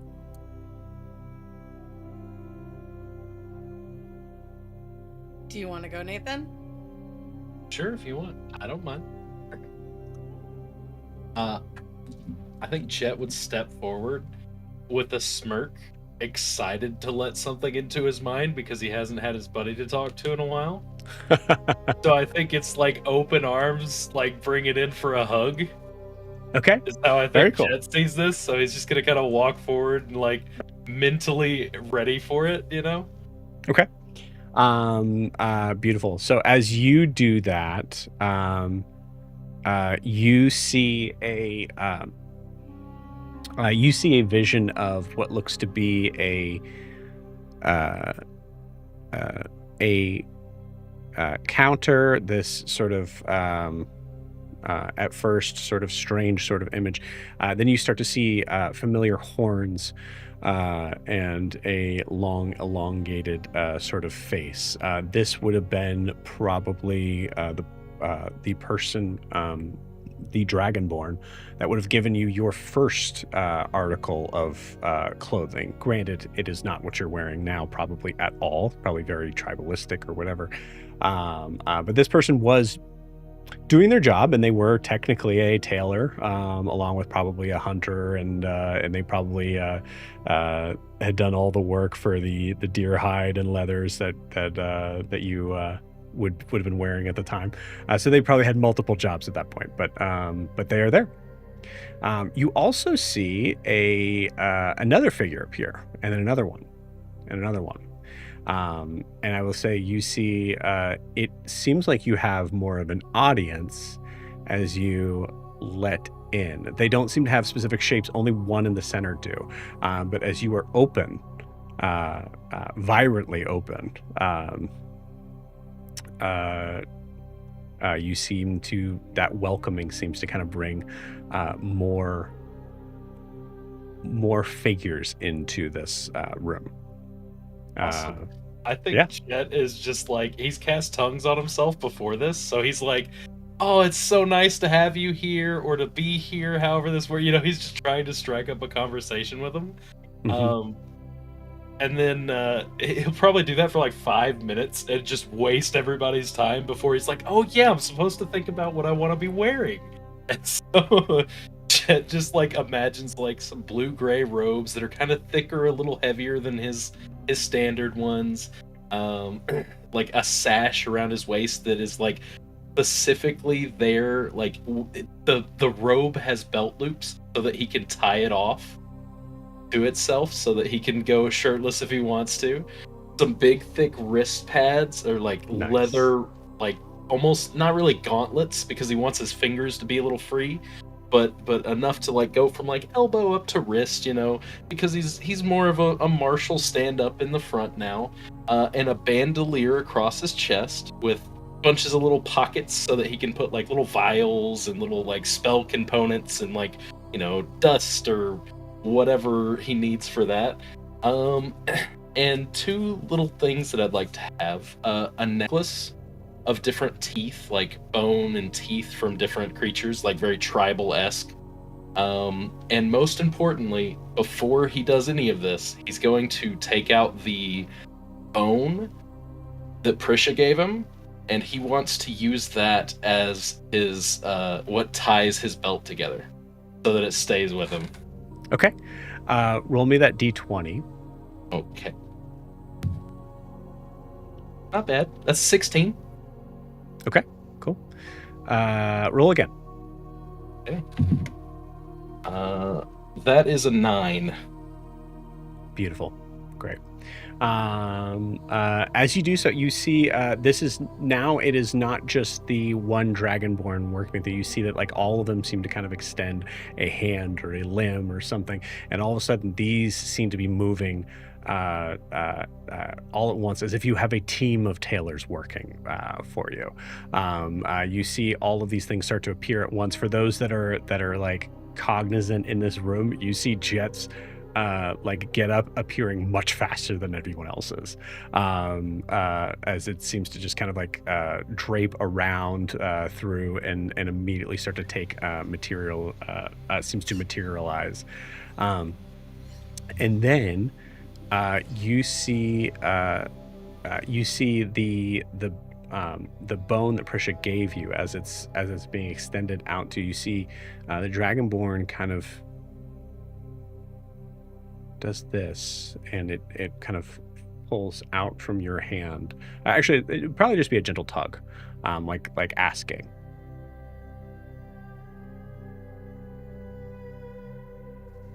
I think Jet would like shakily open his hand forward and like he's probably standing still for everybody else, but I think in his mind he'd like kind of shakily, kind of hold out his hand, and then kind of put the idea of like using it to tie the belt together. Cool. You got it. Yeah, so you see it. You see as you let it go, there's a moment where it seems to kind of float out in front of you, and closer, a little closer to this Dragonborn as they seem to be inspecting it.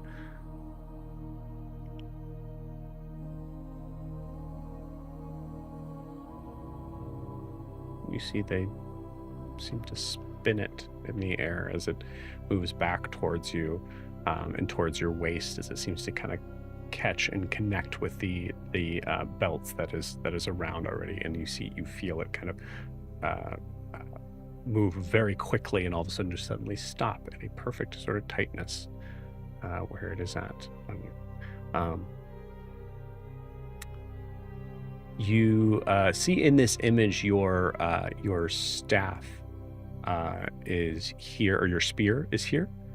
And then you see there's a moment of like a kind of like a wry smile for this Dragonborn as they do this, and the staff disappears. You see the Dragonborn produce this flame in their hand, and then sends it out to you, trying to have you outstretch your hand towards it.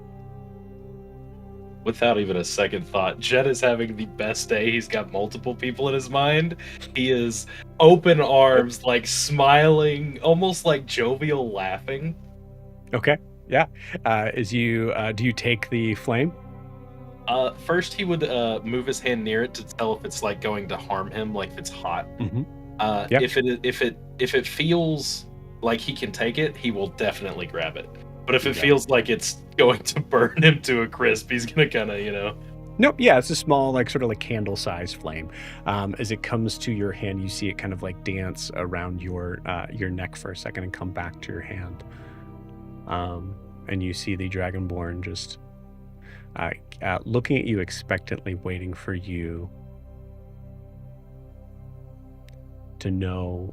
You kind of get this feeling of like, here's a spell that you would know how to cast, and you know specifically how you would end it, and you feel like the expectation is waiting for you to end it. How would you Do I do know that, which Jet? spell it is? Yeah, sure. What spell is it? You tell me. It's Uh, not important for this moment. I'll tell Okay, you. okay. I was just Jet would complete it, but if it's fireball, he's definitely gonna point No, it away. it's not a fireball. That's all I was gonna It's say. not You a said a little fireball. No. beat of fire is like, okay, No, I I'm think not it's throwing a fireball. control flame. Yeah. Or like I think Jet would, when it finishes a round, he would cast green flame blade on it, or like on his hand to grab it that way, and then Okay. release it. Okay. Cool. You go to try to release it. It comes back to you. Oh. Is this just gonna kind of hold it for a second? Is this his spear? Like, is this the like bore of his spear? Doesn't feel like it. No. Oh. Interesting. Very cool. So Jet, how would you end this spell? Jet would do it with a flourish. He would.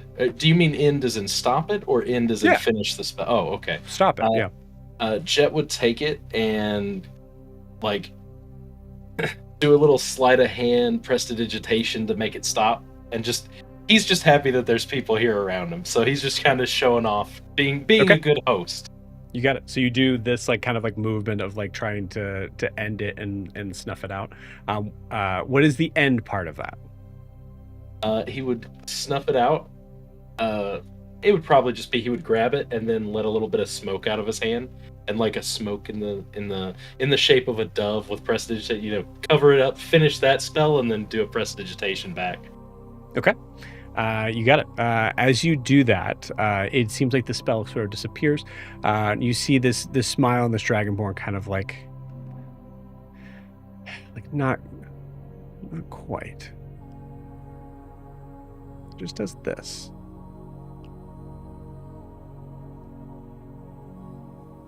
Just does this motion. Mm-hmm.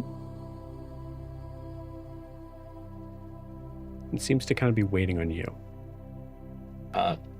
Do I get the sense that he wants me to return the spell towards him? No. You just see this sort of shape like this. Do I know what that is? Because I don't know what. What does this look like, Nathan? What does it look like I'm about to do? Snap your fingers. Oh, Ted snaps his fingers. As you do that, the this vision immediately stops.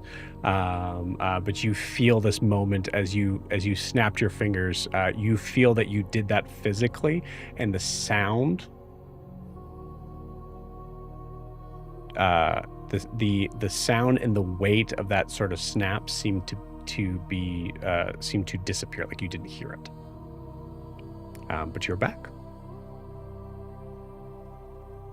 That snaps. Can he hear it? Yes, you can. Okay. Yeah. Because that was awesome, guys. They go into your head, and there's so many of them, and they dress you, and he's just having a blast. Is Ianthe still near him after this conversation? I removed. Yeah, cool. Tim, why are you snapping at people? That's extremely rude. Oh, I'm sorry. It's just like I snapped and then I woke up and I was here again. And they were so cool. They were so nice. They all went around me and look at all of this. And Jess just having the best day ever. They were in my mind and I haven't had anybody there in a while. It was, yeah. I will say, Ianthe, you do see like Jet has changed a lot.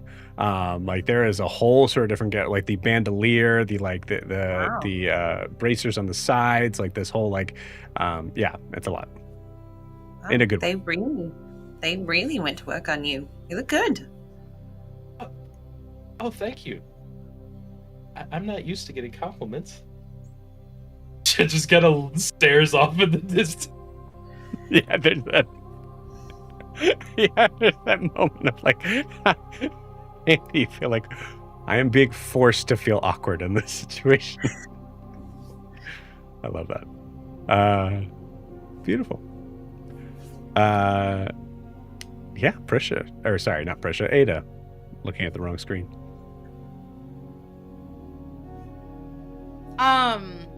Your name still says Prisha on it on the blue box. So I think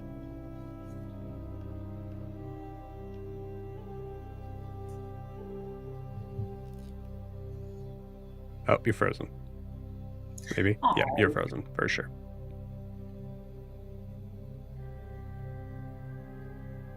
Ada comes out wearing a bad wig and a clown nose.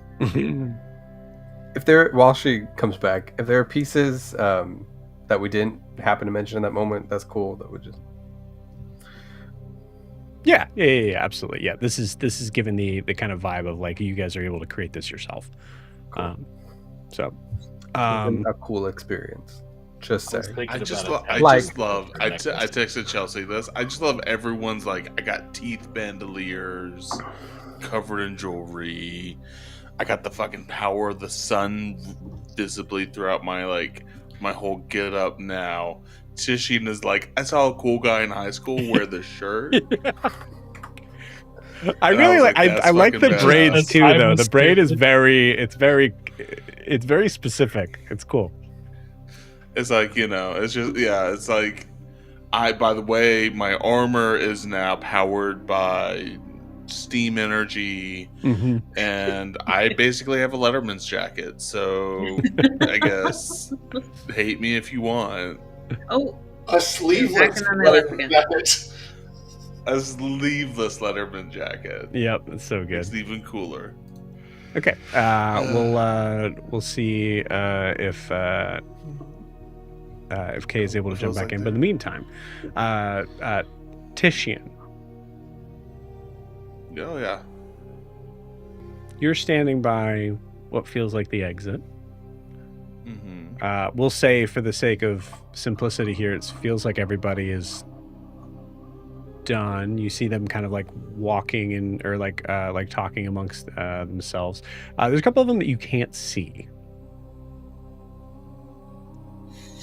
Okay, like a couple of party members that I can't see? Yeah, and you think it's just kind of the distance between them here. Okay.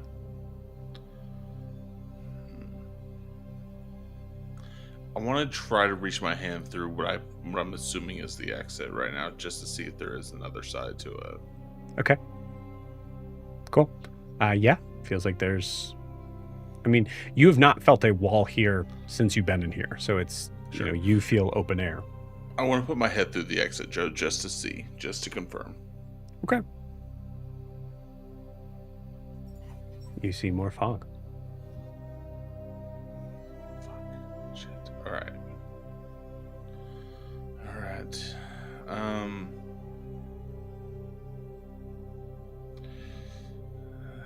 God, the impulse to wander is so strong right now. But I'm trying to be better at this. So, how far away is the rest of the party? I would say you see Adeem and Grian, I would say. So, Grian, okay. I think Adeem and Ianthe told the rest of the group that they got other business, correct?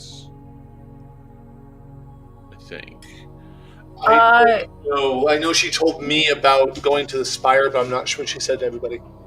We can say, if it's cool, we can say I have not mentioned it in game because I forgot, but we can say I did mention it.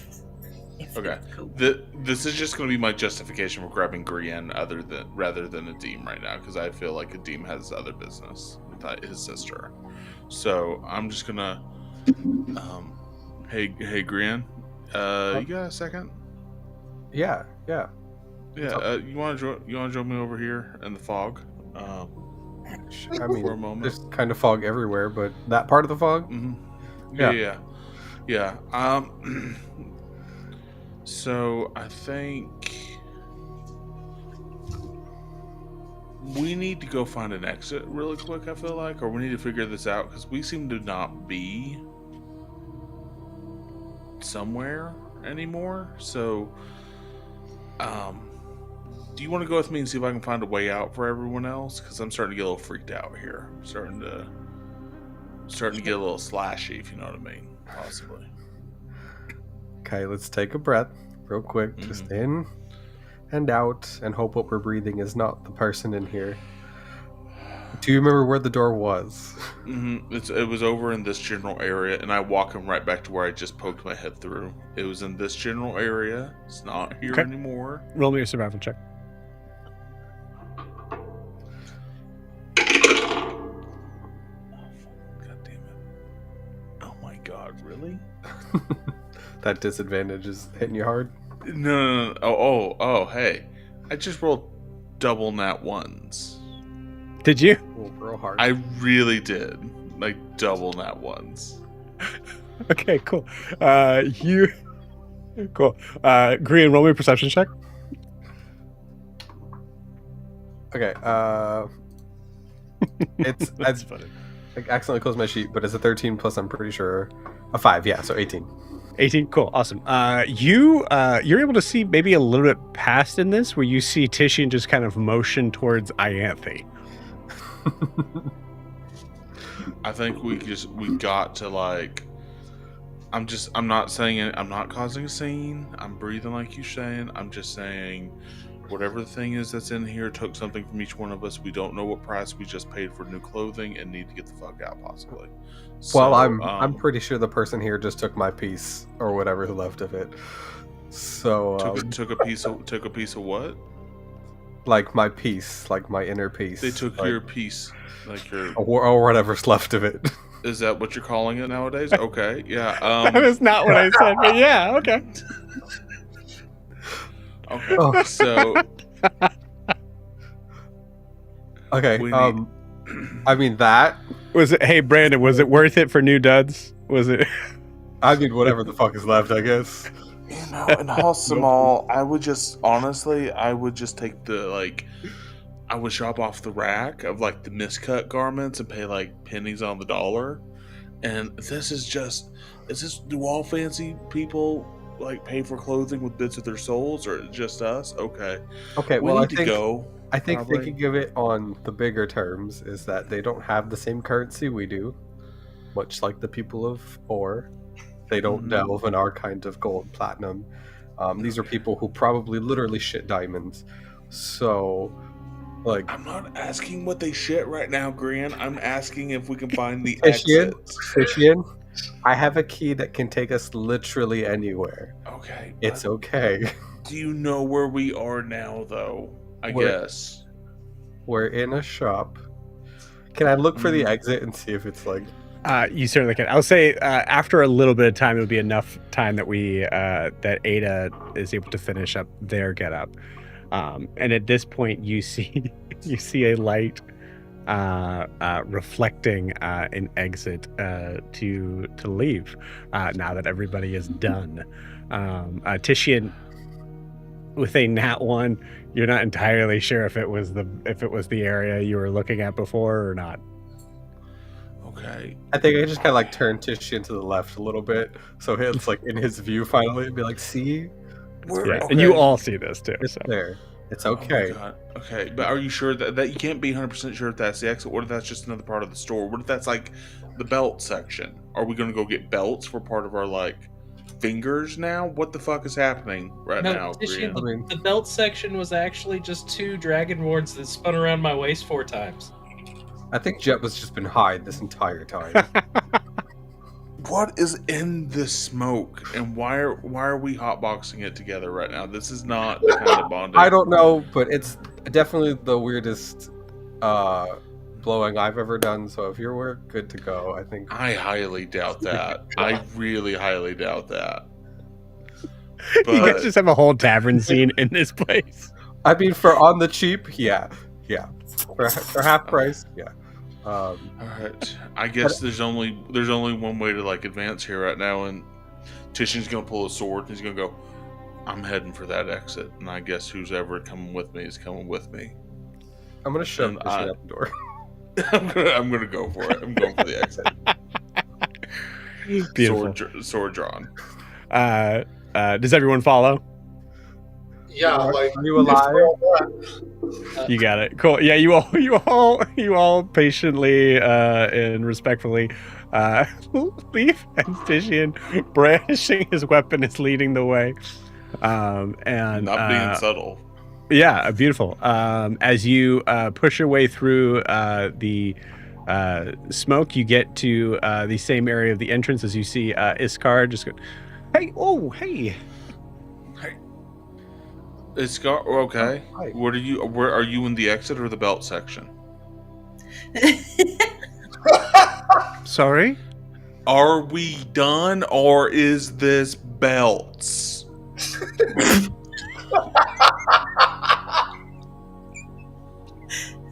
So dumb. And with that, we'll take our 10-minute break. Joe is speechless. Doesn't know how to respond.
And we are back.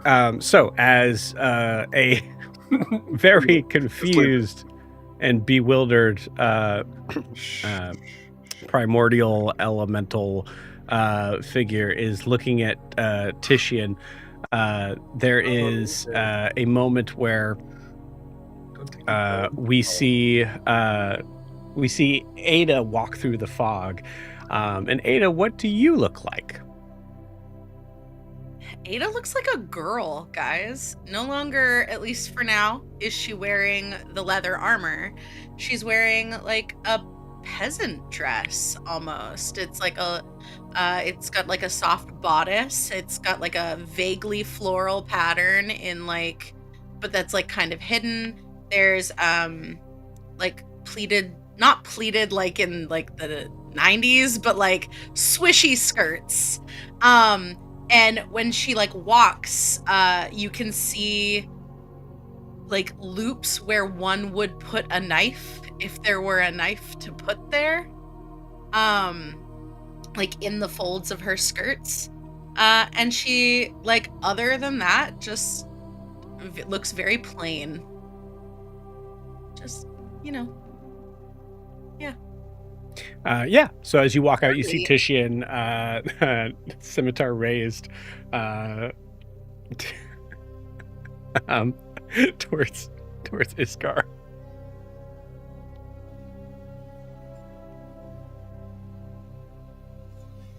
Belts. So Belts. what are you doing? What are you doing? We're trying to figure out if we're done here or we're in belt section. The belt section. Hey, Titian, what is the belt section? The other section of the Yes, store it is. where they take something else from you. Titian, we're outside. I think we're okay. Did anyone pay? Did anyone give anybody any money? Money? No. Just my peace of mind. Just because there are other people that'll be, there are others that would be moving around here. Maybe put the sword away, or get it confiscated? No, you ain't take. No, Get us arrested. I'll put what? it away. No You're one not was taking trying this. to do. Just saying job. that you're. Some might consider you raising your weapon against a primordial as a look that we don't want to. Well, I wasn't raising against you. I was raising. What did that store take from us? They didn't take gold. What was it taking from us in there? Well,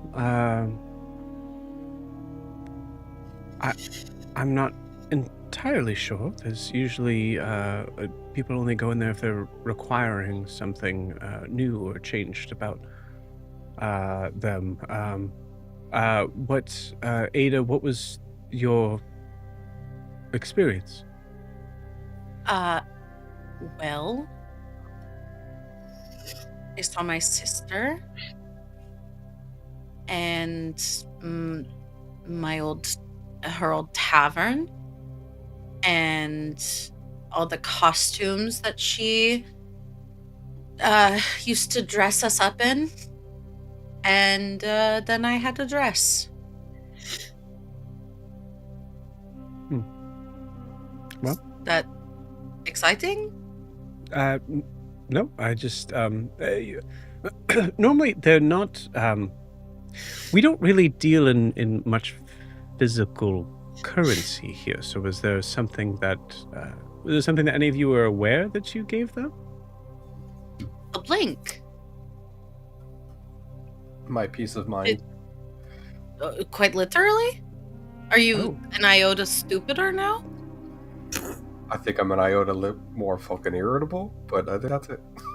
Aww. Is Sunboy not so shiny today? I doubt they stole your peace of mind. A blink makes sense, that sort of thing. It seems like a weird request, but I feel as though I had maybe a memory or a connection taken from me. I can't quite put my finger on it. Well, I mean, if it was a memory, that makes sense. Ianthe, you remember what happened. So that memory is not, the memory itself is not gone from you. Yeah. Does this strike me to be anything like the coral? I'm sorry? No. No? Okay. No. I mean, it would remind you, yes, like of that, like in the idea of like it kind of extending something to you, but it doesn't seem, like I said, like you say like memory, that you realize like, oh no, I still have that memory. No, it's not quite a memory. It's just sort of a feeling associated with a memory, like there's a piece missing. I don't know. I felt something new, so seemed okay to me. I just had some Weird. tribe members like spin around me and dress me up real nice. It was awesome. There were a bunch of them.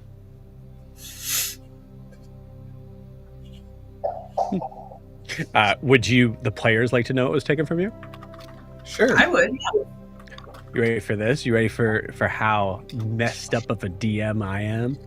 I mean, we've been there. Let's go. Wait, hold on. Okay, now I'm ready.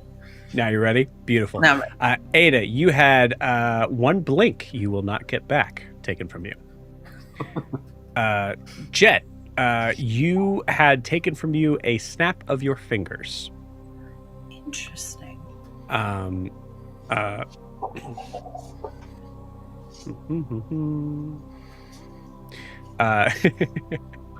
Tishin, you had a turn of your head without I will say a turn of your head is what was taken from you.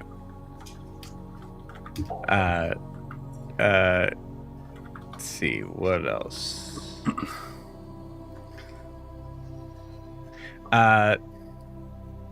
Ianthe, you had the space between two words taken.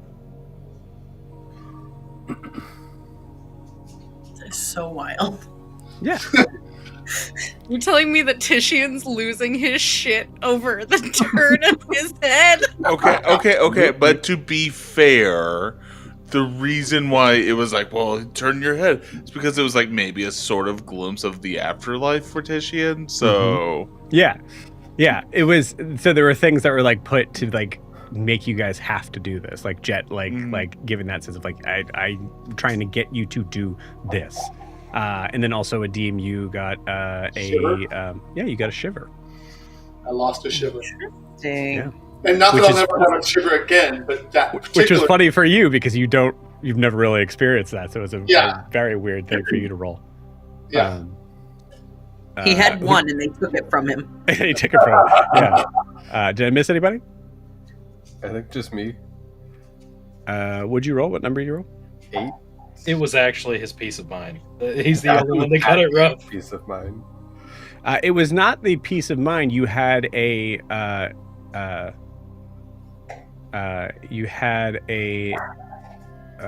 don't like how it's written here, so we'll change a little bit of it. It says a sigh taken from you. I would say this is like a pregnant sigh, like something significant. But that's it. That's all I wanted. So, all right, back to the RP. Yeah. I really liked it. I think anyway, I might so go I'm back brandishing my anytime once. sword. No. Yeah. All right. Really Well, appears to be okay. Ooh, next time I'll offer him a click of my tongue. you can certainly do that. I have good news.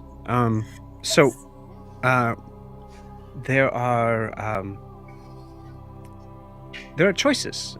You can choose to. I did contact Cerilius, and it seems that he was also unaware of you staying there, but he was more than happy to have you there, and said something to me that was along the lines of it might be worth the perspective, I think is what he said. So that's certainly an option. And then also there is there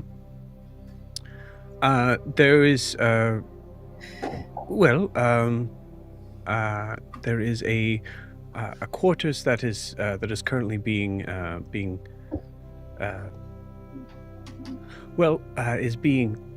remade for you. See, long story short, we weren't exactly sure when you would all be showing up, so many years ago, we had set up something for you in the tower that you were. Then years went by, and so it needs to be, properly revamped. But it will be ready whenever you desire. Later tonight? Yes. Oh. Whenever you wish. It's impressive. Yes. Yeah. There's also so it is about I'll make sure that I know specifically, obviously, which floor it's at, but it's somewhere between 82 and 95th floor. I'll stay with Cerilius, thank you. Oh, okay. I All right. don't think it's that bad. Andy, I think you'll be okay. You think? I know I'll be okay if I stay with Cerilius. I think was more of a playful term. You'll be fine, Andy. It's okay. I mean, I also don't mind if we really need to. I mean, we can just walk outside the town, and then I could just make a tower again. Yeah, can we? Sure. That's Yeah. no problem. It's up to you guys. Ada, what were you gonna say? Agreeing on the tower front. The tower is very comfortable, and it is not with Cerilius. I mean, okay, let's see what this work they're putting in first. And if you guys are unhappy, maybe, and I'm gonna throw this out there, maybe Jet, you can talk to some of the builder people so we could do it in town, but it doesn't quite stick out like a sore thumb and fits their aesthetic a little bit better. Well, I kind of don't really choose it anymore. It just kind of happens this way.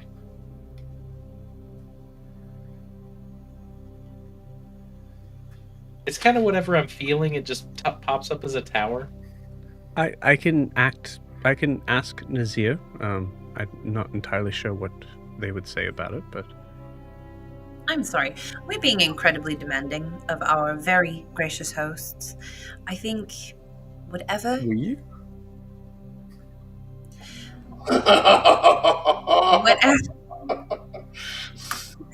whatever is easiest on you and everyone else will be perfectly fine for us. well, your quarters are being made up regardless, just in case if it seems that Cerilius's place does not meet your needs. We can handle that a different way, or you can, or we can camp out from the town. I mean, I think we have time to decide and some options. Unless you guys want to head there now, I think we just had one more stop to make, and then Green, roll me a d4. It's a 4. Okay, cool. Yeah, so I was not entirely sure. You said that you were looking for specific jewels, diamonds, I believe. Yeah. Right. Well, so I did talk to our one of our Earth designed primordials, and they did manage to be able to collect some. So I have them in I believe you call it a satchel, a bag here. You see here, take out 4 diamonds. Each worth about 500. Wow. Okay, as a character, I love this. As a player, I hate that Joe's like, here's 4. You rolled a d4. Good job. Oh, thank God. Oh, this motherfucker's coming out the forest. You guys are gonna go fight this primordial. Good luck. Yeah. Okay, no. Unless 4. you wanted it to be the d4 of basically what I minus from the total. No, it's fine. It's fine. I'll No, take it. no, It's fine. I was just worried as a player. It's fine. Oh, sweet. That is incredibly generous. And I think I like slowly turned Dianthe, and I'm just like, so she can see. I'm like, holy shit. Just like, Are these correct for? Oh yeah, no, these are perfect. They'll work. They're beautiful. They're they're- incredible. Where did they come from? The ground. So what happens with some materials when they're buried or pushed beneath a very heavy amount of and just starts to explain to you how diamonds are made. Chet is sitting there like the proud dad moment where he's just like, oh, thank God I'm not the only one that knows things. Yeah. I think Green and Educated is just like fascinated by it. Yeah, Green takes out like, oh, okay, I didn't know that. Yeah. Adim too. Adim's like, really? Yeah, that's awesome. They're perfect, thank you. And I'll put them in my bag. Since I'm You're the only one who can use I'm them. the one with the Revivify, so I will. Yeah, Adim's heard that they're needed, but he doesn't know why. So he's like, great, he has what he needs. Yeah, okay. Well, he's hoping you don't find out why we need them. I mean, I guess if that's that, that was a little quicker than I thought. If some of us want to check out the tower, or did you guys want to just kind of find a place to hunker down tonight? Well, Adim and I were going to take a trip to the Spire.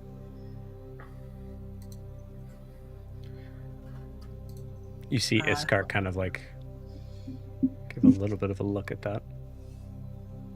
And Iskar was gracious enough to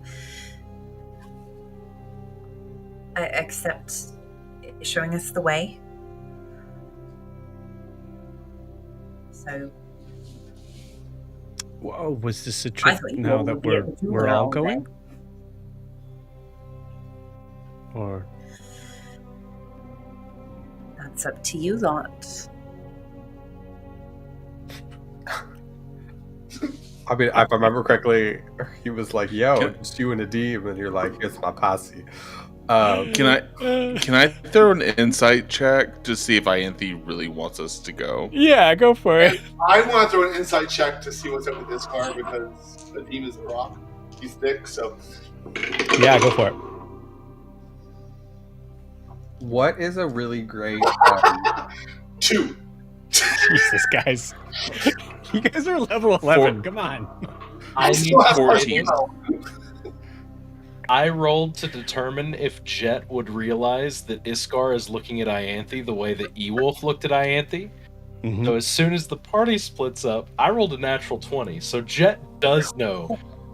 And I was Okay. going to wait until everybody splits up. And I love it. something. I love that. What do I roll or add to like I want to meet your dad kind of like a roll? Is it just a straight D20? Performance. Survival. It's 16 plus Constitution 5, saving throw? I don't know. This is contested against intimidation.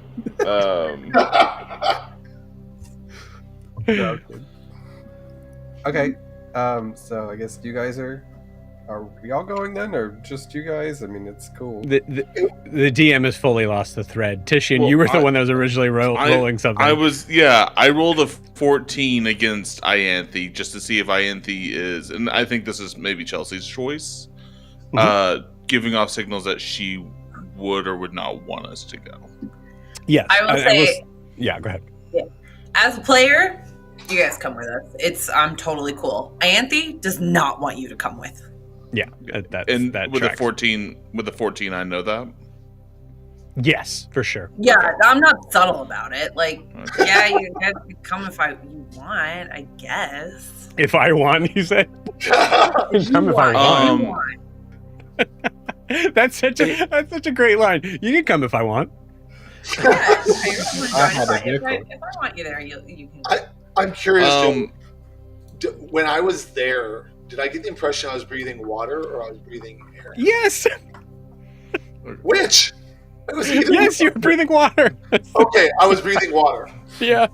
Okay, so then I will even say, as you know, they're like, should we all go? I'm like, well, if it was where I was before, I was breathing water. Now, granted, you guys might be able to solve that problem, but Nope. Here's what Iskar, is there like a seating area nearby, a public seating area nearby? Yes, so you were asking about trying to get a tavern Yes. sort of set up. We're working on something for the first floor. It's just an idea to kind of give something that obviously, you know, the heroes of Astera are wanting. Maybe it's something that we can all adopt. So I believe the seating area of this is ready. Okay. That was a long time to say yes. Okay, so I'm just gonna pull a bottle out of my. I'm gonna pull a bottle of swill out of my bag, and I'm gonna go, Grin, Jet, and Ada. That's we're going this way. We're gonna go to the seating area. We're gonna go that way. I'm gonna follow Tishy. Yeah, we're going to. Hey, y'all have fun with your dad. We're gonna get fucked up proper. So y'all have a good time. You know, the last time this happened for me, I didn't even get hurt, and there was a mob outside. And as we're like walking away, he just looks over at Green and Jet goes, "Hey, did you notice that Iskar is looking at Ianthe the way that Ewolf used to look at Ianthe?" Just out loud, just like almost out of earshot.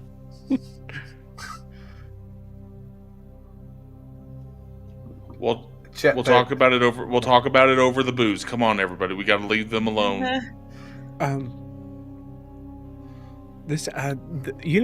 They know that they're perfectly safe, right? They're talking about being in danger and. Who's she asking? Because I'm standing there too. To both of you. Oh, I figured she was looking directly at Anthony, and I'm just like invisible. No, yeah, no. They know. They know.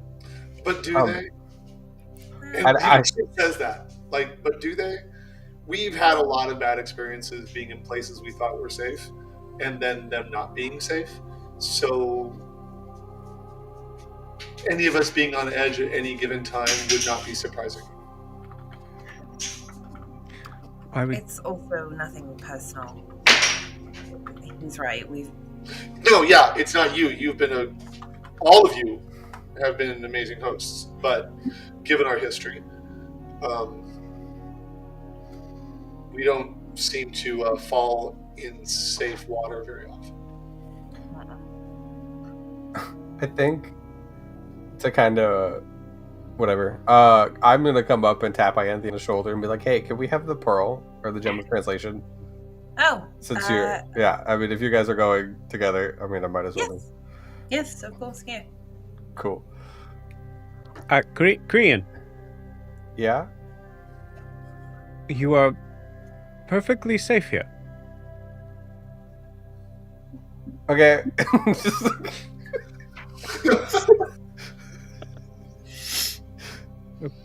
Right. I guess he goes, "Is that me? Do I do that?" I guess I am rather confused. So is there anything that that I or anyone could do to?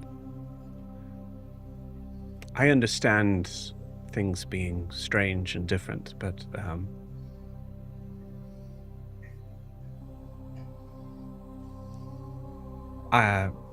we have tried to make it very clear of how excited we are for your presence to be here, and if there's any sort of uncomfortability whatsoever, it would be very important for me to know, so I could try to facilitate that in some way. From what I've experienced so far, you have done nothing, nor has anybody else done anything that would make a normal person feel uncomfortable. I suppose it's a bit overwhelming. Knowing that we're safe here and we don't have to be on guard, which sort of makes us want to be on guard. I don't know if that makes any sense, but no, not really. And you can see she's kind of like she's taking this to heart in a way that she's trying to like kind of like formulate an idea of like how to be able to make things immediately okay. We are. I'll just grab her hand. You have done nothing wrong. And now that he's heard Jet say that, Adim raises his eyebrow and goes, oh. But like inside while they're talking. All right. The uneasiness, the fear, that's our problem, not yours.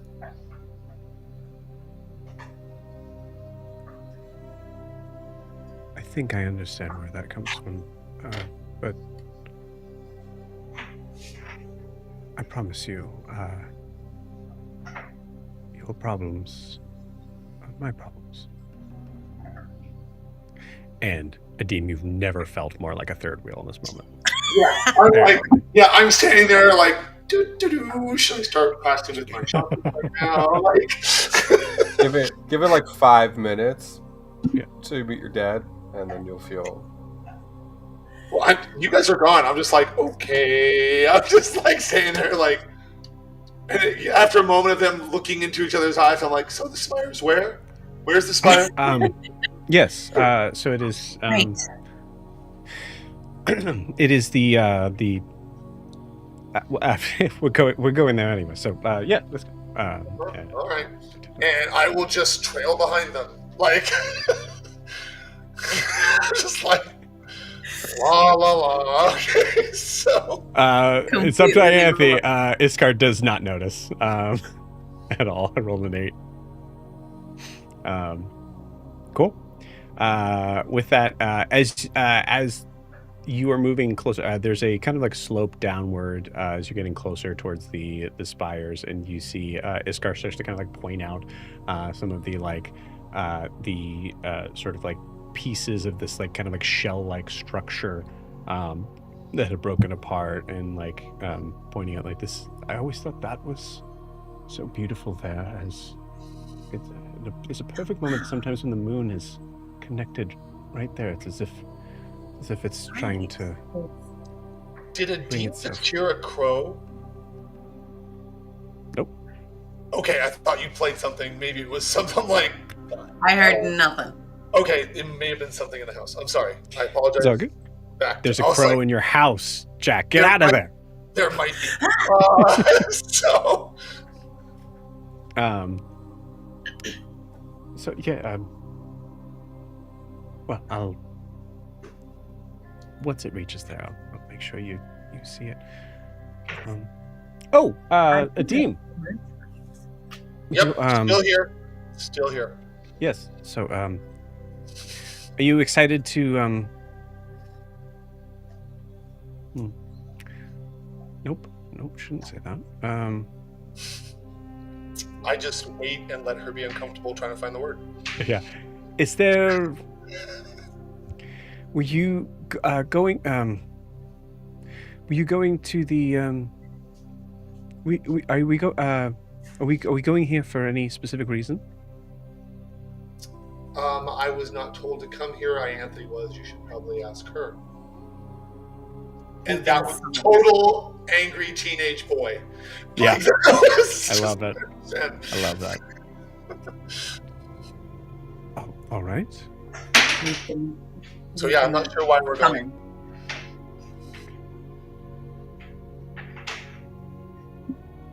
Looks at Anthony. I'm not sure either. Ashar requested we come here, and then disappeared before I had any chance to ask why. I'll try to keep myself at a respectful distance. If it's all the same, I'd prefer you stayed close by. Might be a bit. Really? And that's out loud. 100% out loud. Really? My relationship with my father is not.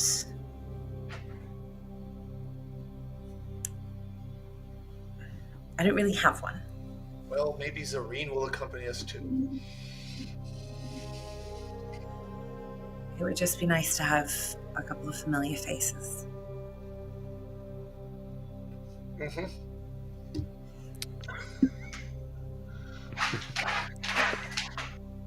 Okay. God, she's rolling so low. All right. Oh my god, he will fall over again. Yeah. So it's yeah. Well, I think yeah. All right. Well, here we are. This leads specifically to the Drowned City, which I imagine is the place where your father wanted to meet you. The what? The Drowned City. Of course. That makes so much sense now. Sure. I think it was it might not be the Drowned City, but it was something that was drowned something, and that was actually mentioned, I think, to you, Adim. I don't remember. But very possible. I may have equated it with my experience prior. Yeah. There's a lot going on. So yeah. Yeah, it's something like that. We'll just assume that she said it right. All right. Well, do you? I guess we could go in to get. Well, Adim, unless you want to go first. Adim is not in the best place right now, so she says that, and Adim just takes the trident and walks in. Just not a word. Just. Yep. Anthony, there is a moment that you recognize, like Adim moving ahead into this scene without you. This moment where, like, a glimpse of the first sort of moment of surprise of anything that you want to see from your father might be taken from you in this moment. As Iskar goes, Is there something wrong with Adim? And seems to hold you back from this, not physically, but like.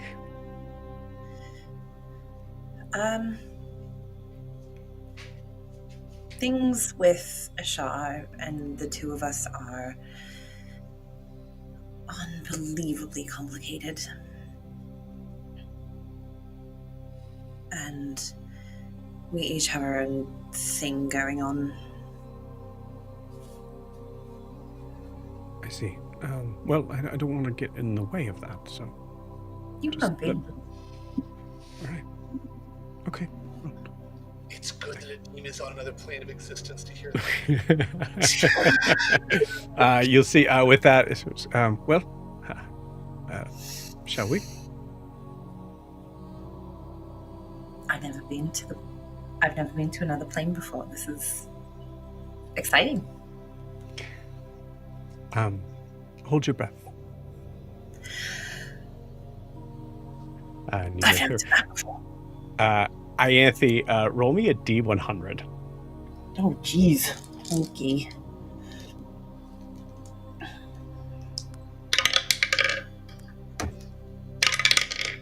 $73. Okay, cool. All right.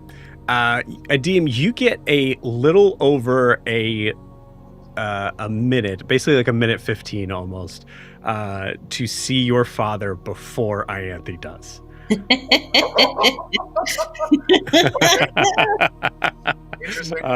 So that's how we're gonna handle that. I loved that. That was great. Cool. So as you guys both head on through, we will pause you guys there as we come to the rest of you guys. What's Ada, Jet Green, and Tishian up to? Drinking. In the park. Beautiful. I will say you guys do like find Orzai around that area. It takes you a moment to like be sure it's Orzai, as there's a lot of just crazy looking figures here. What, do but all magma genasi look the same to all us? magma genasi look the same to you guys. But you see like Orzai like trying to communicate as best he can and just says help. Help! As you do recognize, like, you actually did need his help to get into the tower last time. I mean, sure. Is he looking specifically at one of us in the group, or just? Yeah, he's looking at Titian for sure. Yeah. Oh, okay. Oh yeah, Mr. Tired. What up, face? Sure. Titian will just hold up the bottle of swill that he's been carrying out in public this whole time. Help. Yes.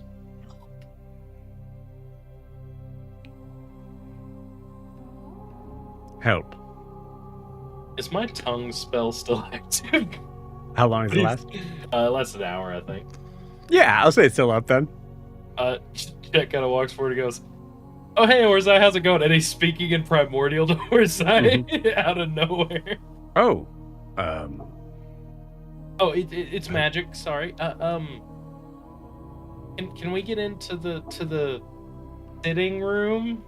That's why I was asking help, and he just, help. Yes, please. just keeps pointing a bottle at me. Jet looks at Titian and goes, "Actually, Titian, everybody understands what Jet is saying." And Jet understands what everybody else is saying. That's how tongues works. You guys just don't know what he's saying. I've got the gem of translation, and a part of me's like, "Hey Titian, you wanna hang on to this for a second?" What are you talking about? I'm hang on. I'm just gonna like hold the like gem of translation over your hand and be like, "Hey, you wanna grab this for a second?" Sure. Cool. Now, what are you trying to ask him for help with? I just want to get to the place Help. where we can drink. Yeah, help. Oh, you want me to use this? Yeah. Okay. Yes. I can do that. Are you ready? Yes. And you see him extend the that same sort of ramp up for you guys. Enjoy your poison. Very much so. Thank you. Ada, who has comprehend languages, just Is he? All right. Would you like some?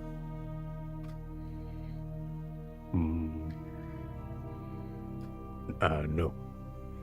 Oh, okay. But I'll join. I mean, that is true. It is flammable. So if you were to drink it, I don't really know what would happen. Would it burn out all the poison? And shit goes off on like the chemical reactions of fire and alcohol.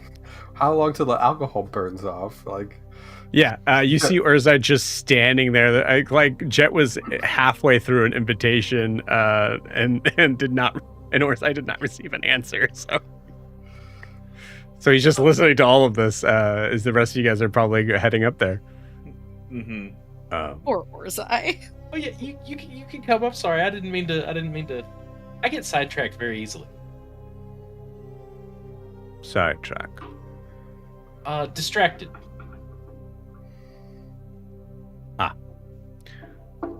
That way.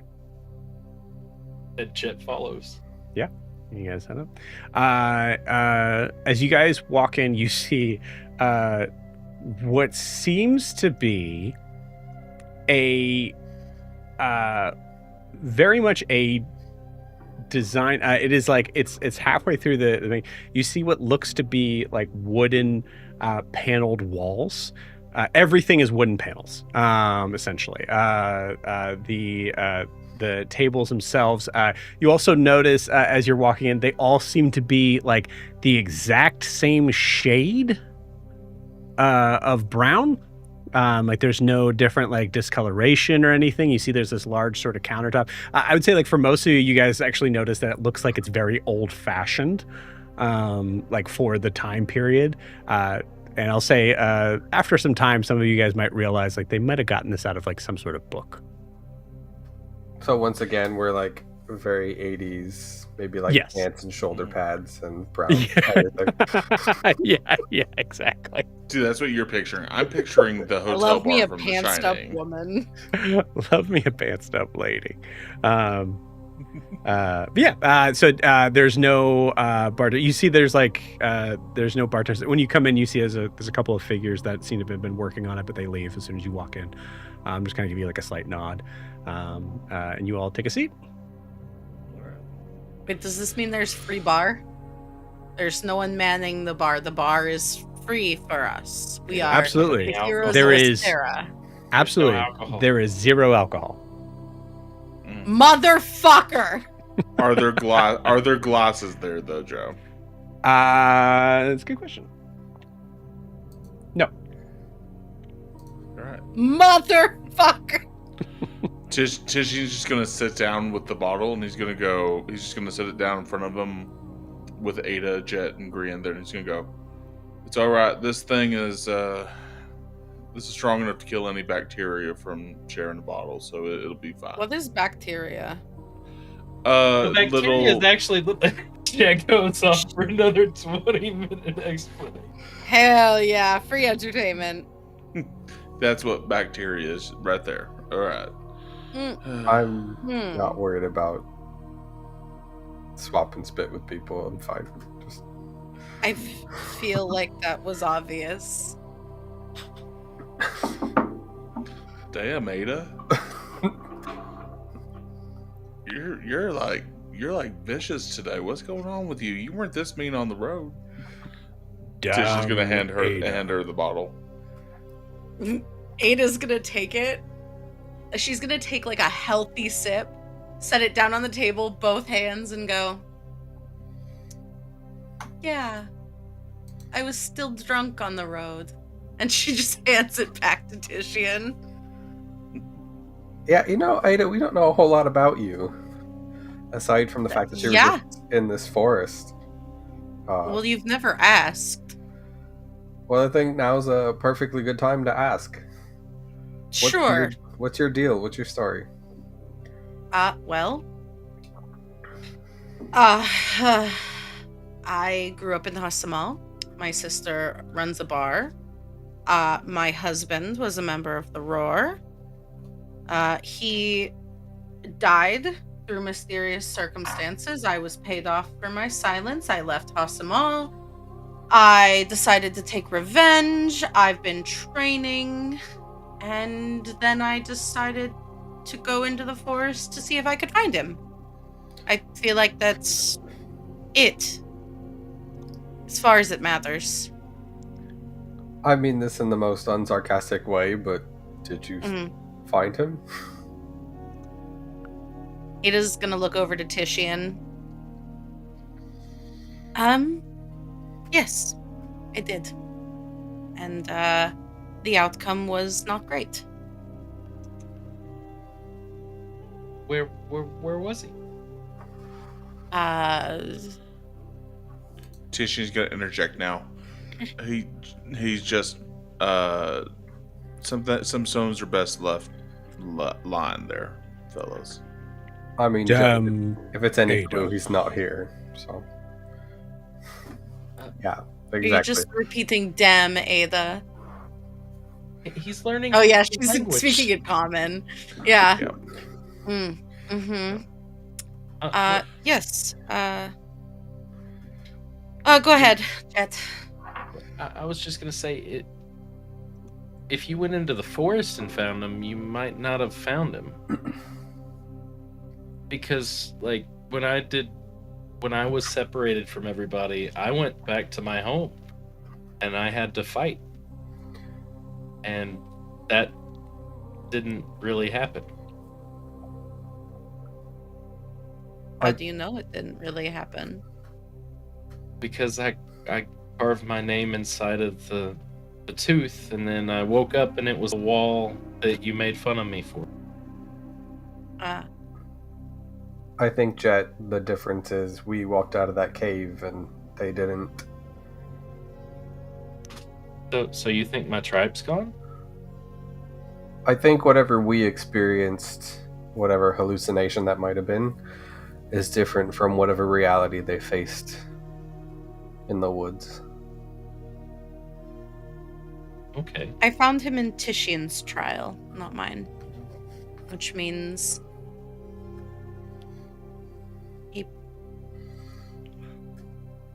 You know, if the forest was...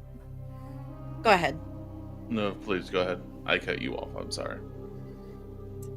I feel like I'm lagging. The forest, if it was going to lie to me, had plenty of opportunity before I stumbled upon him.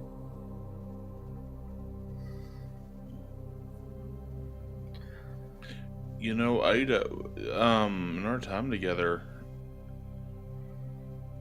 what was your trial in the forest?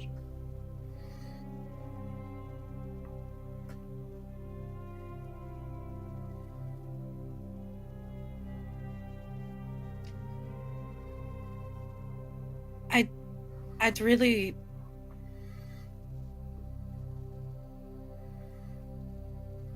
There was a lot of darkness.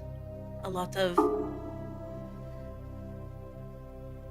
trying to find my way and not knowing where I was going.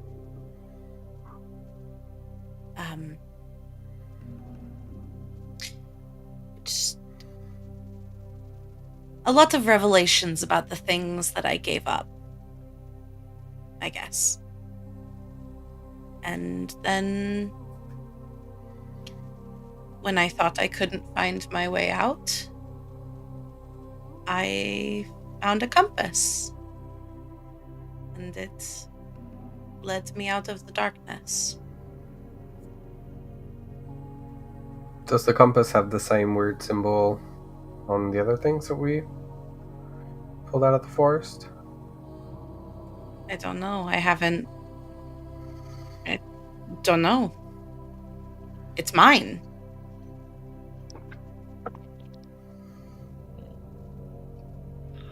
Like it's your personal compass? You said you found it? I found it in my trial. From what I gather, you all found yours after your trials, right? I was at like the end of them.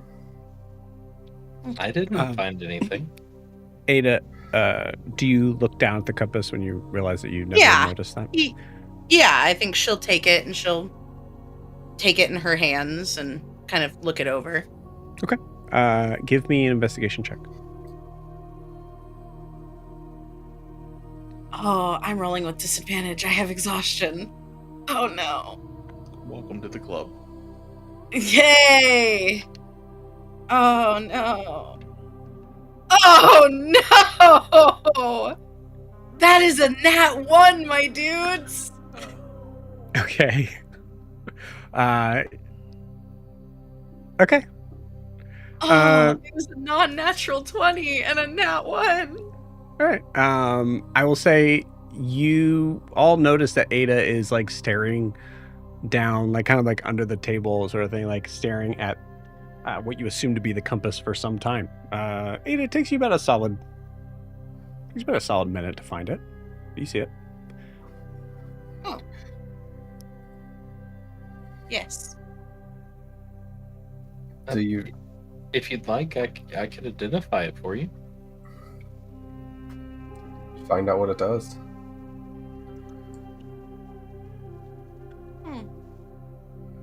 Maybe. I don't know. It kind of... no. I'm okay. It is a compass, and that is all I need. Okay. Ada, as you look down at the compass, you see it pointing away from the group right now.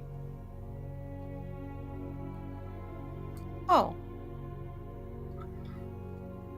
Huh. Everything okay? Look with it? Yeah.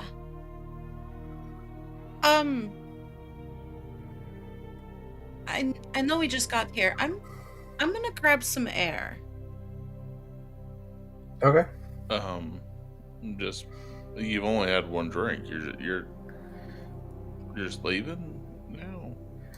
I really don't like talking about myself. And she's gonna just get up and just step outside, kind of following the direction that the compass is pointing. You walk about 10 feet out, and you hear as you leave, "Damn, Ada." I love him so much. And we're going to pause you guys there.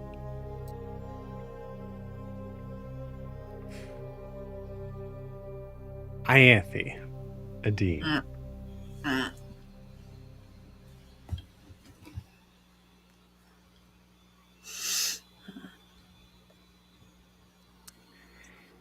Ianthe, this being your first foray into this, I'd like you to give me I'm going to say a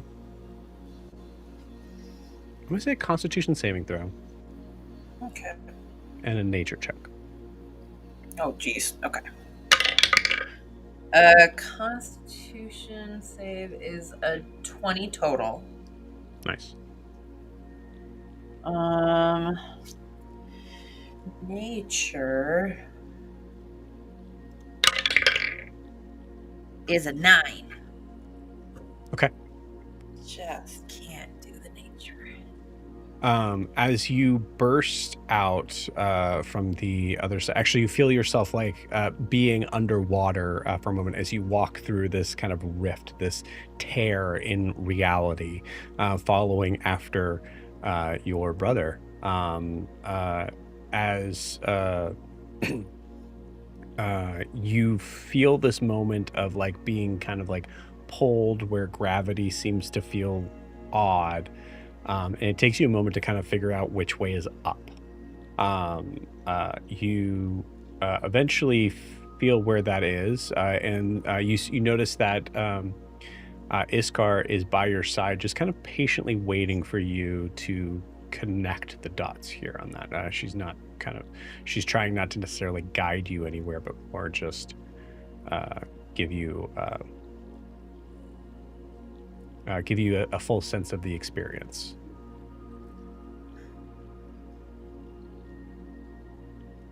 It's a little disorienting. We'll say you're because at this point where you are here, as you like try to talk, you hear it kind of like push out and bubble out into this weird sort of thing. Could possibly hear it, but I'll say in this moment she's.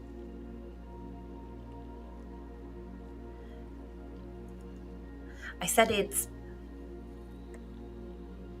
confusing. Oh. Sorry. Do you feel where to go? And this is in your mind. Do you feel pulled on where to go?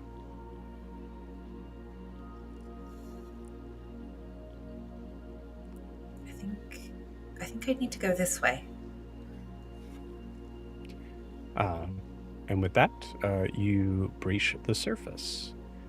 As you do, you see very much the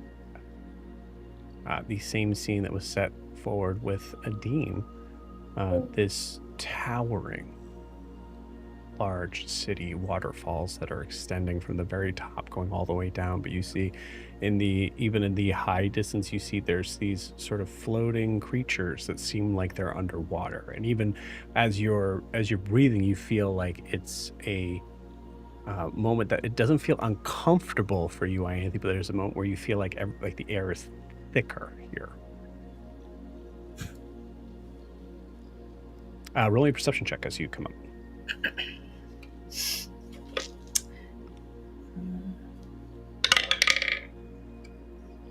13. Okay, cool. Yeah.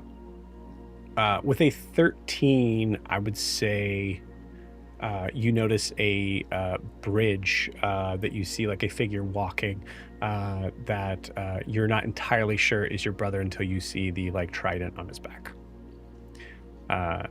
Seems to be a good deal ahead of you. Do you follow? Yeah. Okay. I'm not gonna like rush after him, but I'm just gonna be like, oh, that's where we're going. Okay. Just kind of meander. Okay. I think Adim. I'm like not sure if I should walk or swim, so I like walking and doing like breaststroke arms. Yep. You see you see Iskar kind of just like do a little bit of a smile and seem to kind of like hide a laugh at that. I don't know what. Do we swim? I don't. You are clearly from a different world. Just glide. As you see Iskar do something you cannot do. Hey, I'm a dancer. I can glide. Yeah, you you do. And it's very different, but yeah, I was like eventually get there. Cool. And with that, you get to the rock where you're able to kind of climb up and continue on. Adim, you are, as I said, a minute and a half ahead, or a little under. Last time they were expecting me. This time they're not. So I will just continue going the direction I did before, hoping to see Zareen or an indication of Ashara. Yeah. But I do want to add that as Ianthe's walking through this or gliding through this space, she now probably recognizes where Dean's clothes come from. Because as people go by her, she's like, oh, like this is where Dean got that style from. So I'm. But I will walk. I will just walk where I remember walking before and see if I'm looking for Zareen or Ashar. But I'm not looking like stopping and looking. I'm walking directly to where I was before, hoping to see Zareen or Ashar. I'm not trying to escape from my Anthe. I'm just walking at a normal pace. Okay. Give me a perception check.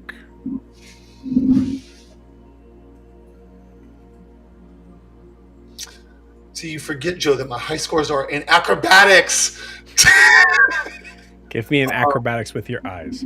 Right. 14. I got a 14. Okay, not bad.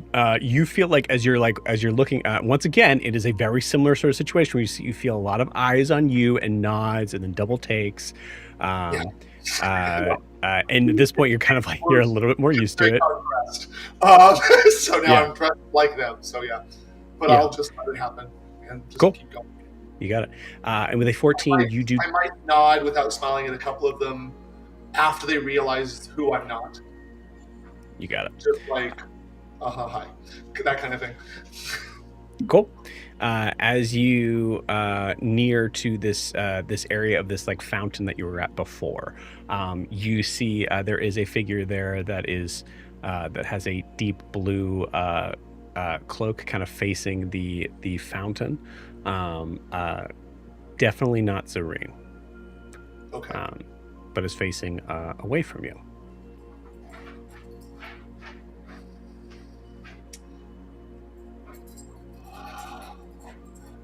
Male or female? Can I tell?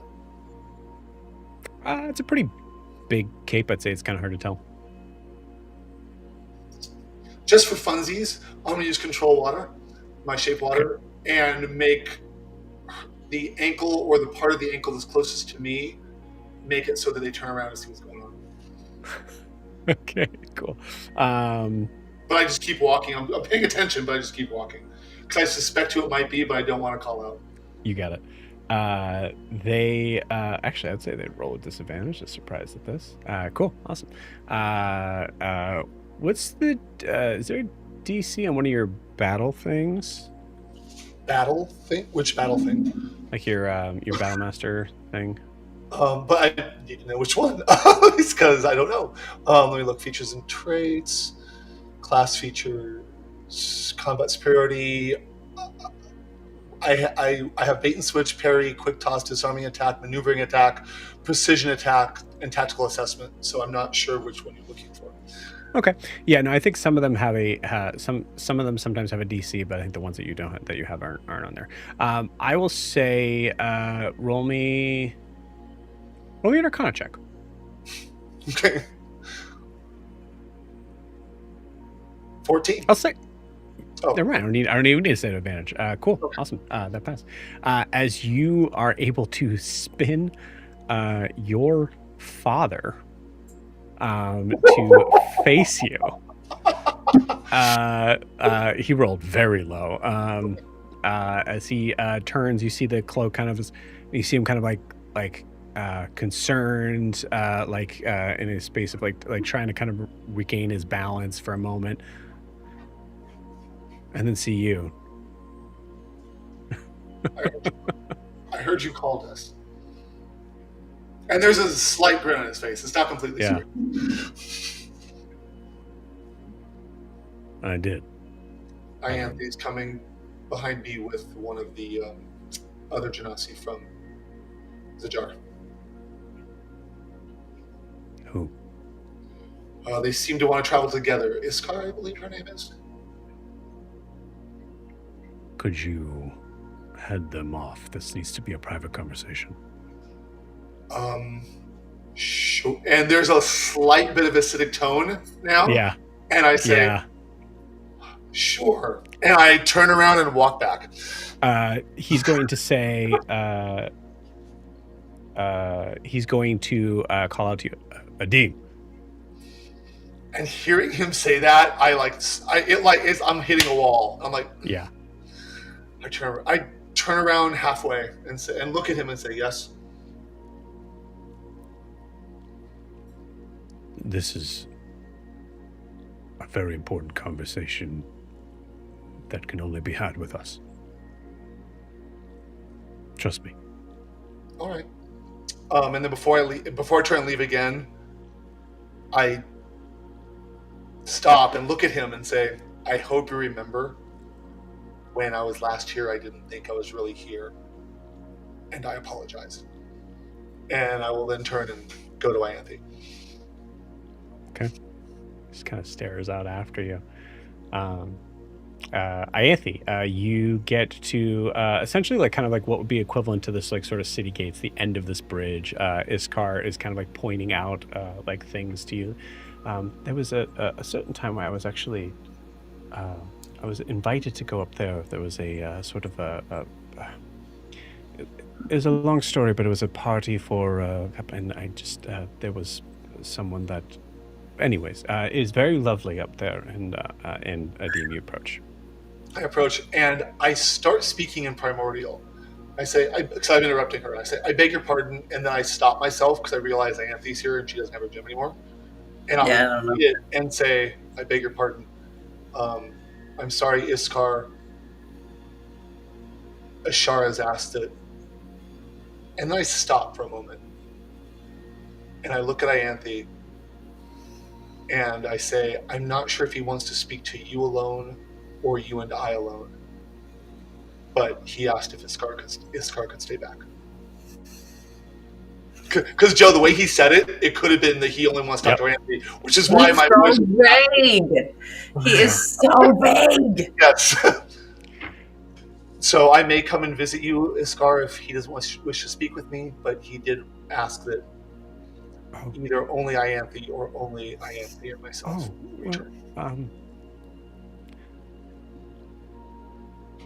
And you see Iskar kind of give a side eye to Ianthe. Well, I suppose that's up to her.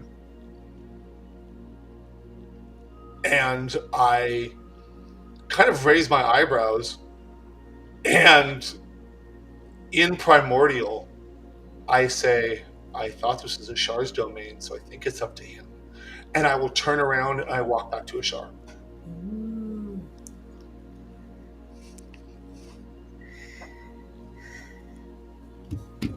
And Ianthe has no clue what I said, so that's between Iskar and I.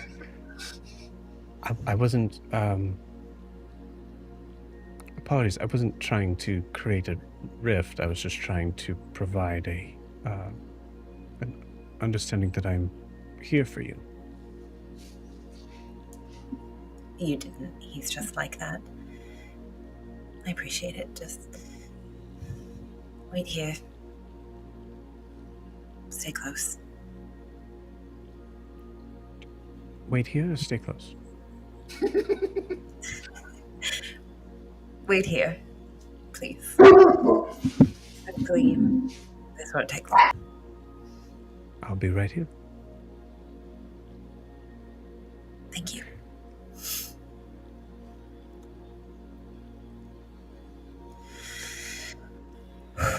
Adim, you head back. Yes, and I probably reach him a moment or two before, and I will just say, I believe Ianthe is following me. Good. Alone. I'm not sure. Iskar seemed to not like the idea. And then started already.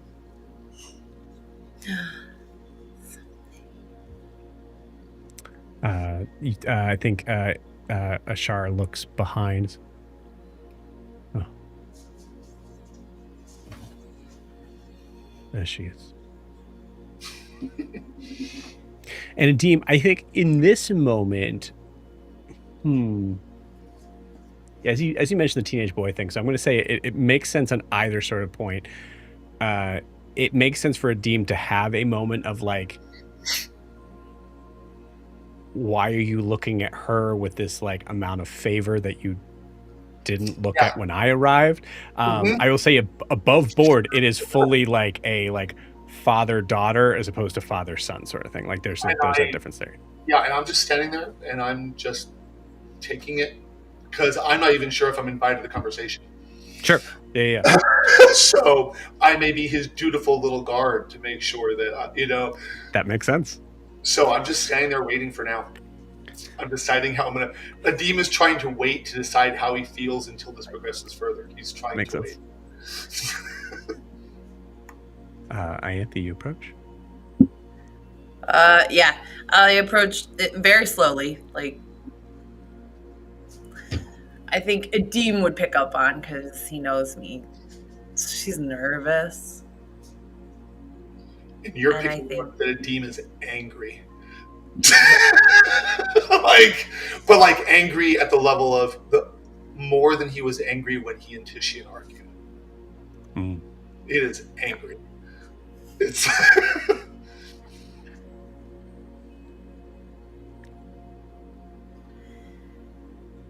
Here I am. Here you are.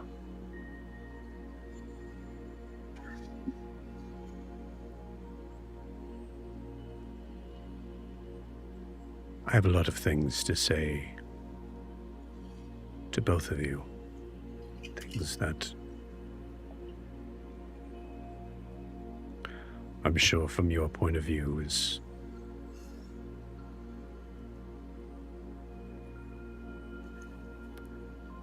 and perhaps that is the correct point of view.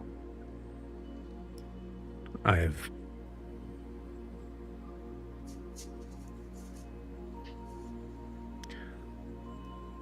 a lot of regrets, and I would like nothing more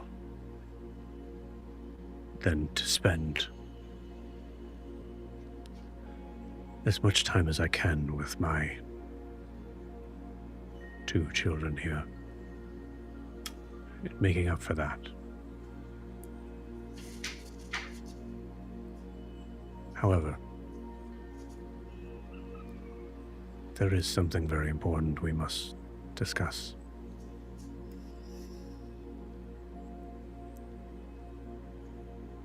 But we cannot do it here.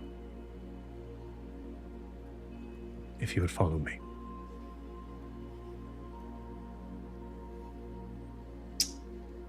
Does he move to leave? No, he waits. He wants to make sure that you guys are following. Sounds like is he waiting for a verbal response? Yes. Okay. I will actually. I usually wait for Ianthe to talk, but Adim jumps right to it and says, "There are important things we need to talk about. Is this going to be you talking to us, or is this going to be a conversation?" Adim, there are, as you said, multiple important things to discuss, but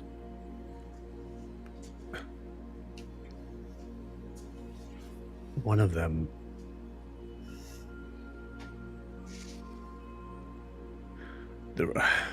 I am not good at this.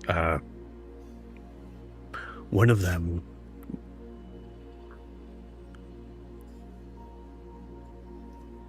regards the connection and possible future of our relationship, which is very important to me. The other one is very important for there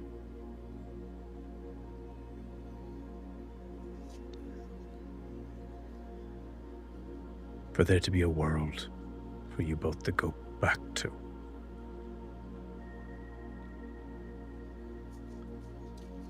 A Dean spins his trident and stows it and just says, "Lead on." You seem kind of smile approvingly at that. I had the. I'll look back toward Iskar, and then nod. Okay. She's about probably like 60 or so feet, so enough to like notice you kind of turn around, and she kind of gives like a little wave like that.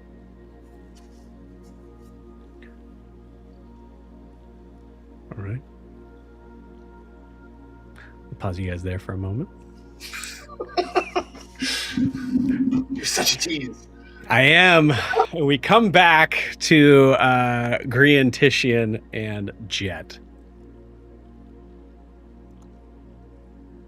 You guys are drinking? Oh, and Orzai.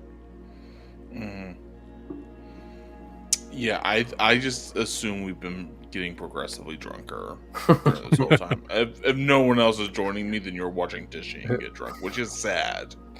Really. So you shouldn't. You should be drinking with him, is what he's saying. Look away. Don't look at me.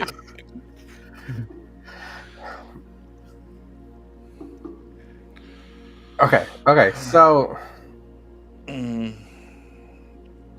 So fancy clothes. Y'all got fancy clothes? Yeah, right? Like, it looks good, right? No, you look great.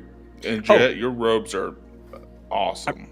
I'm so sorry. At this point, it would start to settle into the colors and the textures that you were looking for.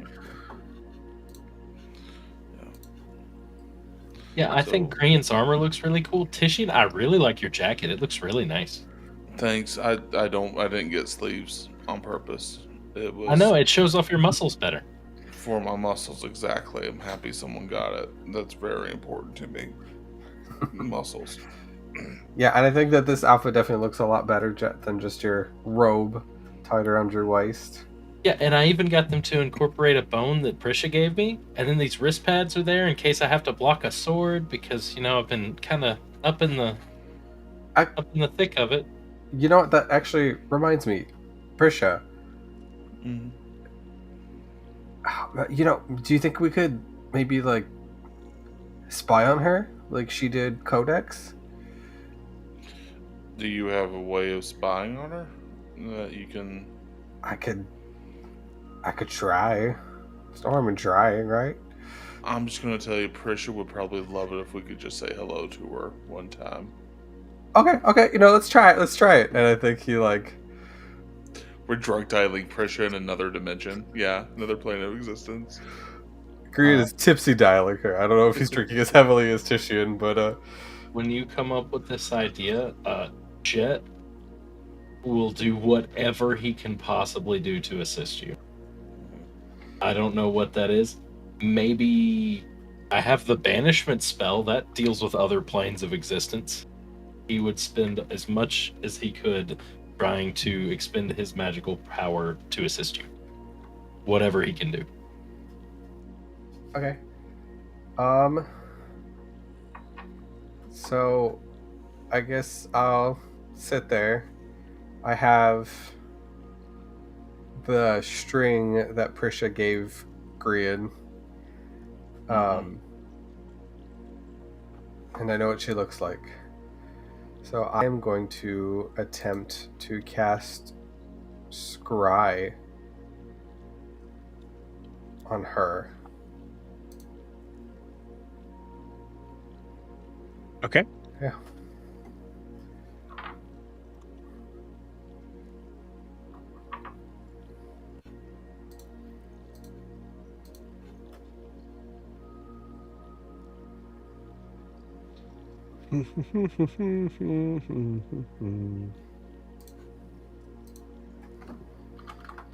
Wait, what? I need you.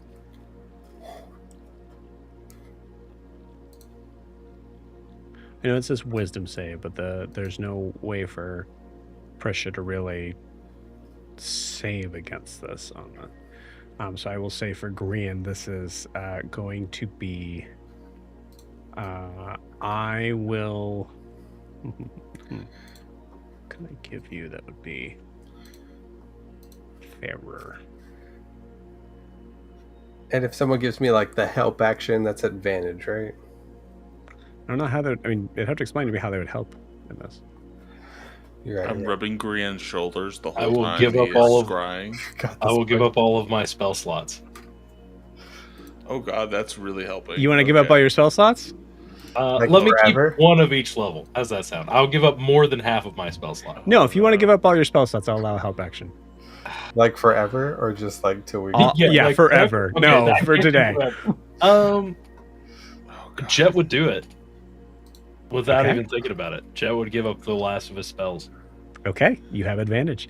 I need you to roll me a. That's interesting. I like this. Cool. Oh yeah, you have proficiency in Arcana. Cool. I need you to give me an Arcana check. If you Okay. have advantage, the DC is 20. Can I use heroic inspiration? You can to reroll one of those. One of them. Yeah. Okay, guys. Okay. We got this. Oh, much better. Because it was a 6 and a 4, and I rerolled the 6, and now I have a 16. So Arcana is 21. Okay, that just makes it. Oh, well, buddy. Cool. Thank you, Nathan. Kay, can you hear us okay? Cool. All right. Kay, I would like you to explain to me what we see in regards to Prisha in this random moment.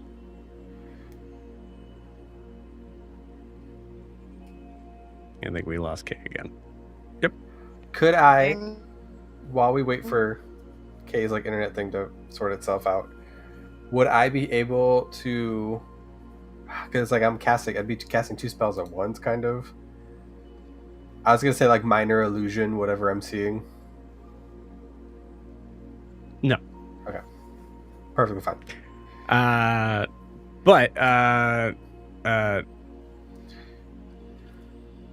Oh yeah, it's rough. It's okay. I'll fill in the blanks.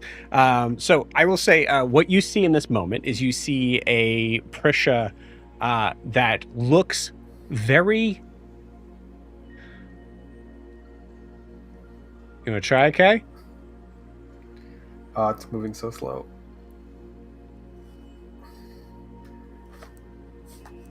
Nope, they're out. That's all right. I'll jump in. So you see a Prisha that is very weathered looking. There seems to be a lot of kind of like basic sort of like wear and tear to everything about her. She does seem to be. She doesn't really age, but you get a feeling of someone who has been there for a lot longer than what you would assume, or than what you know. Actually, you also, I would say, this scene you see I would say probably Ada, or sorry, geez, you see Prisha in this like kind of like hole in the ground. There is this kind of green light that is surrounding certain area where you see there's this little like sort of stone table, and you see there are a collection of small animal bones that you see. You see Prisha continuously just trying to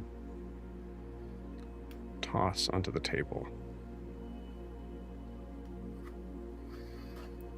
She seems to be reading it, trying to. You see a look of frustration, and she grabs it again. And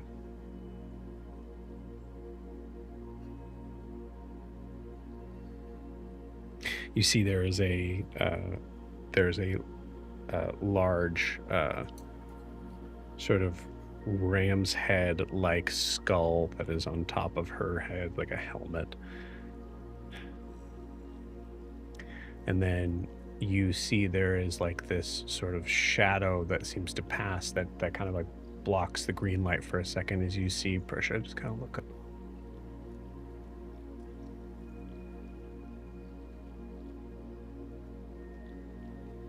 Just kind of like flip it off and continue to try to get the bones to show something. That's it. I think as the scry ends and it comes back, holy shit, Prisha's alive. What? Oh, you were able to... You actually saw her? Yeah, and I'll fucking exude light and start manipulating it to the mirror image and kind of like play out the scene in it, which is kind of like a cool like bone slash like Iron Man type like 3D scene, so you can like walk around it and like you can see we can see it from different angles. And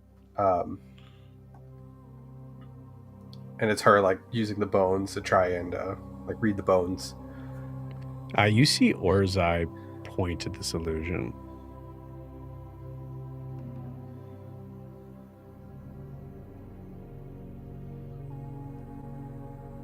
I'll pull out the gem. Yeah. Gem the translation. What are you? Help. Yeah, Orzai, what are you trying to tell us here? Who is that? Who is that? That's a person that we knew. Someone that we that's an old member of you that see him we staring like hard into it. Yeah. Why is it of what's going on here? What's of interest to you? Do you recognize them? They were with you in the forest. Yeah. Well, yeah, they started off and then we lost, we got separated. Do you know where they might be?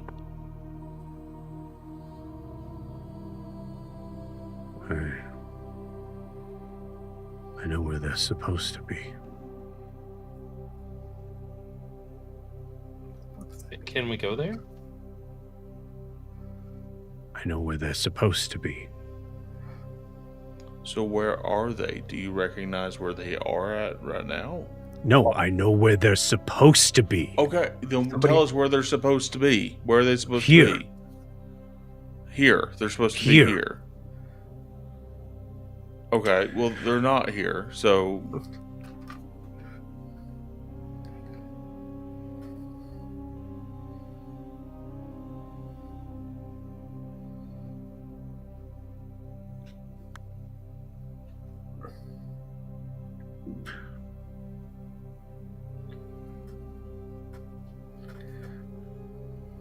She is not.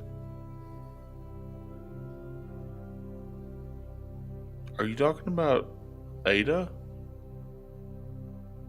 Damn Ada. Damn.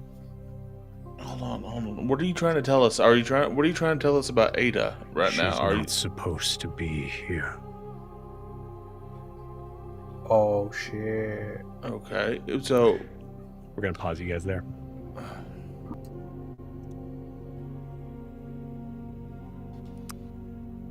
Meanwhile, in another world, you all, Edim and Ianthe, you start to follow your father, the ambassador, one of the high elders of the drowned city.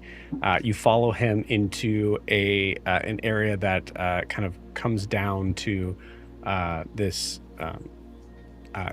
heavy sort of stone architecture that you, as you walk in, you see there is this there is unmistakably, Ianthe, in the sort of like not far corner, I'd say like in this area of the room, right across from right across from Ashar, basically kind of giving an idea of like what this room is as you're walking in. You see what is clearly a sarcophagus. Oh.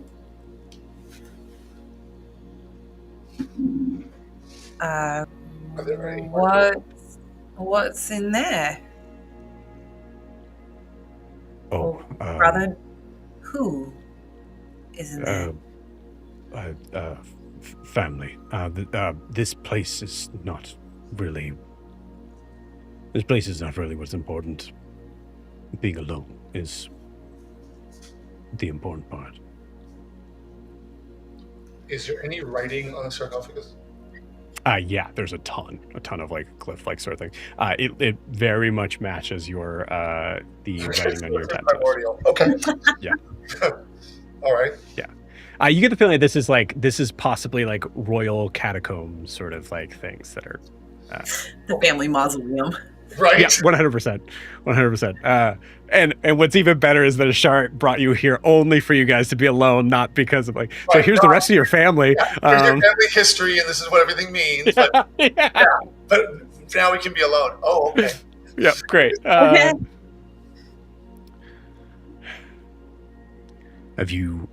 Have you talked with anyone of importance there in Zajar? Or have they made it clear their assumptions, intentions? Yes. At least they've explained what they want us to do.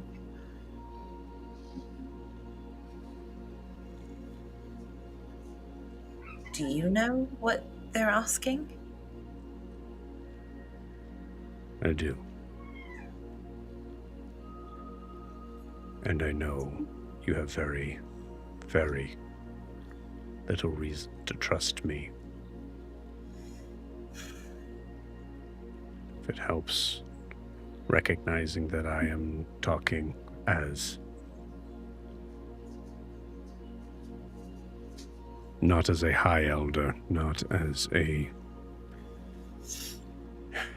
even not as a member of this primordial plane. I am talking as someone who grew to love the world that you come from.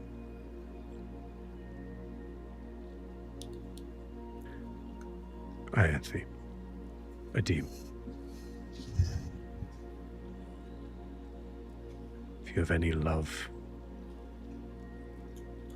for that world, as I do, you cannot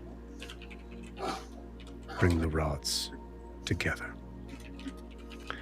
And with that, we're going to end tonight's session. See you guys next week.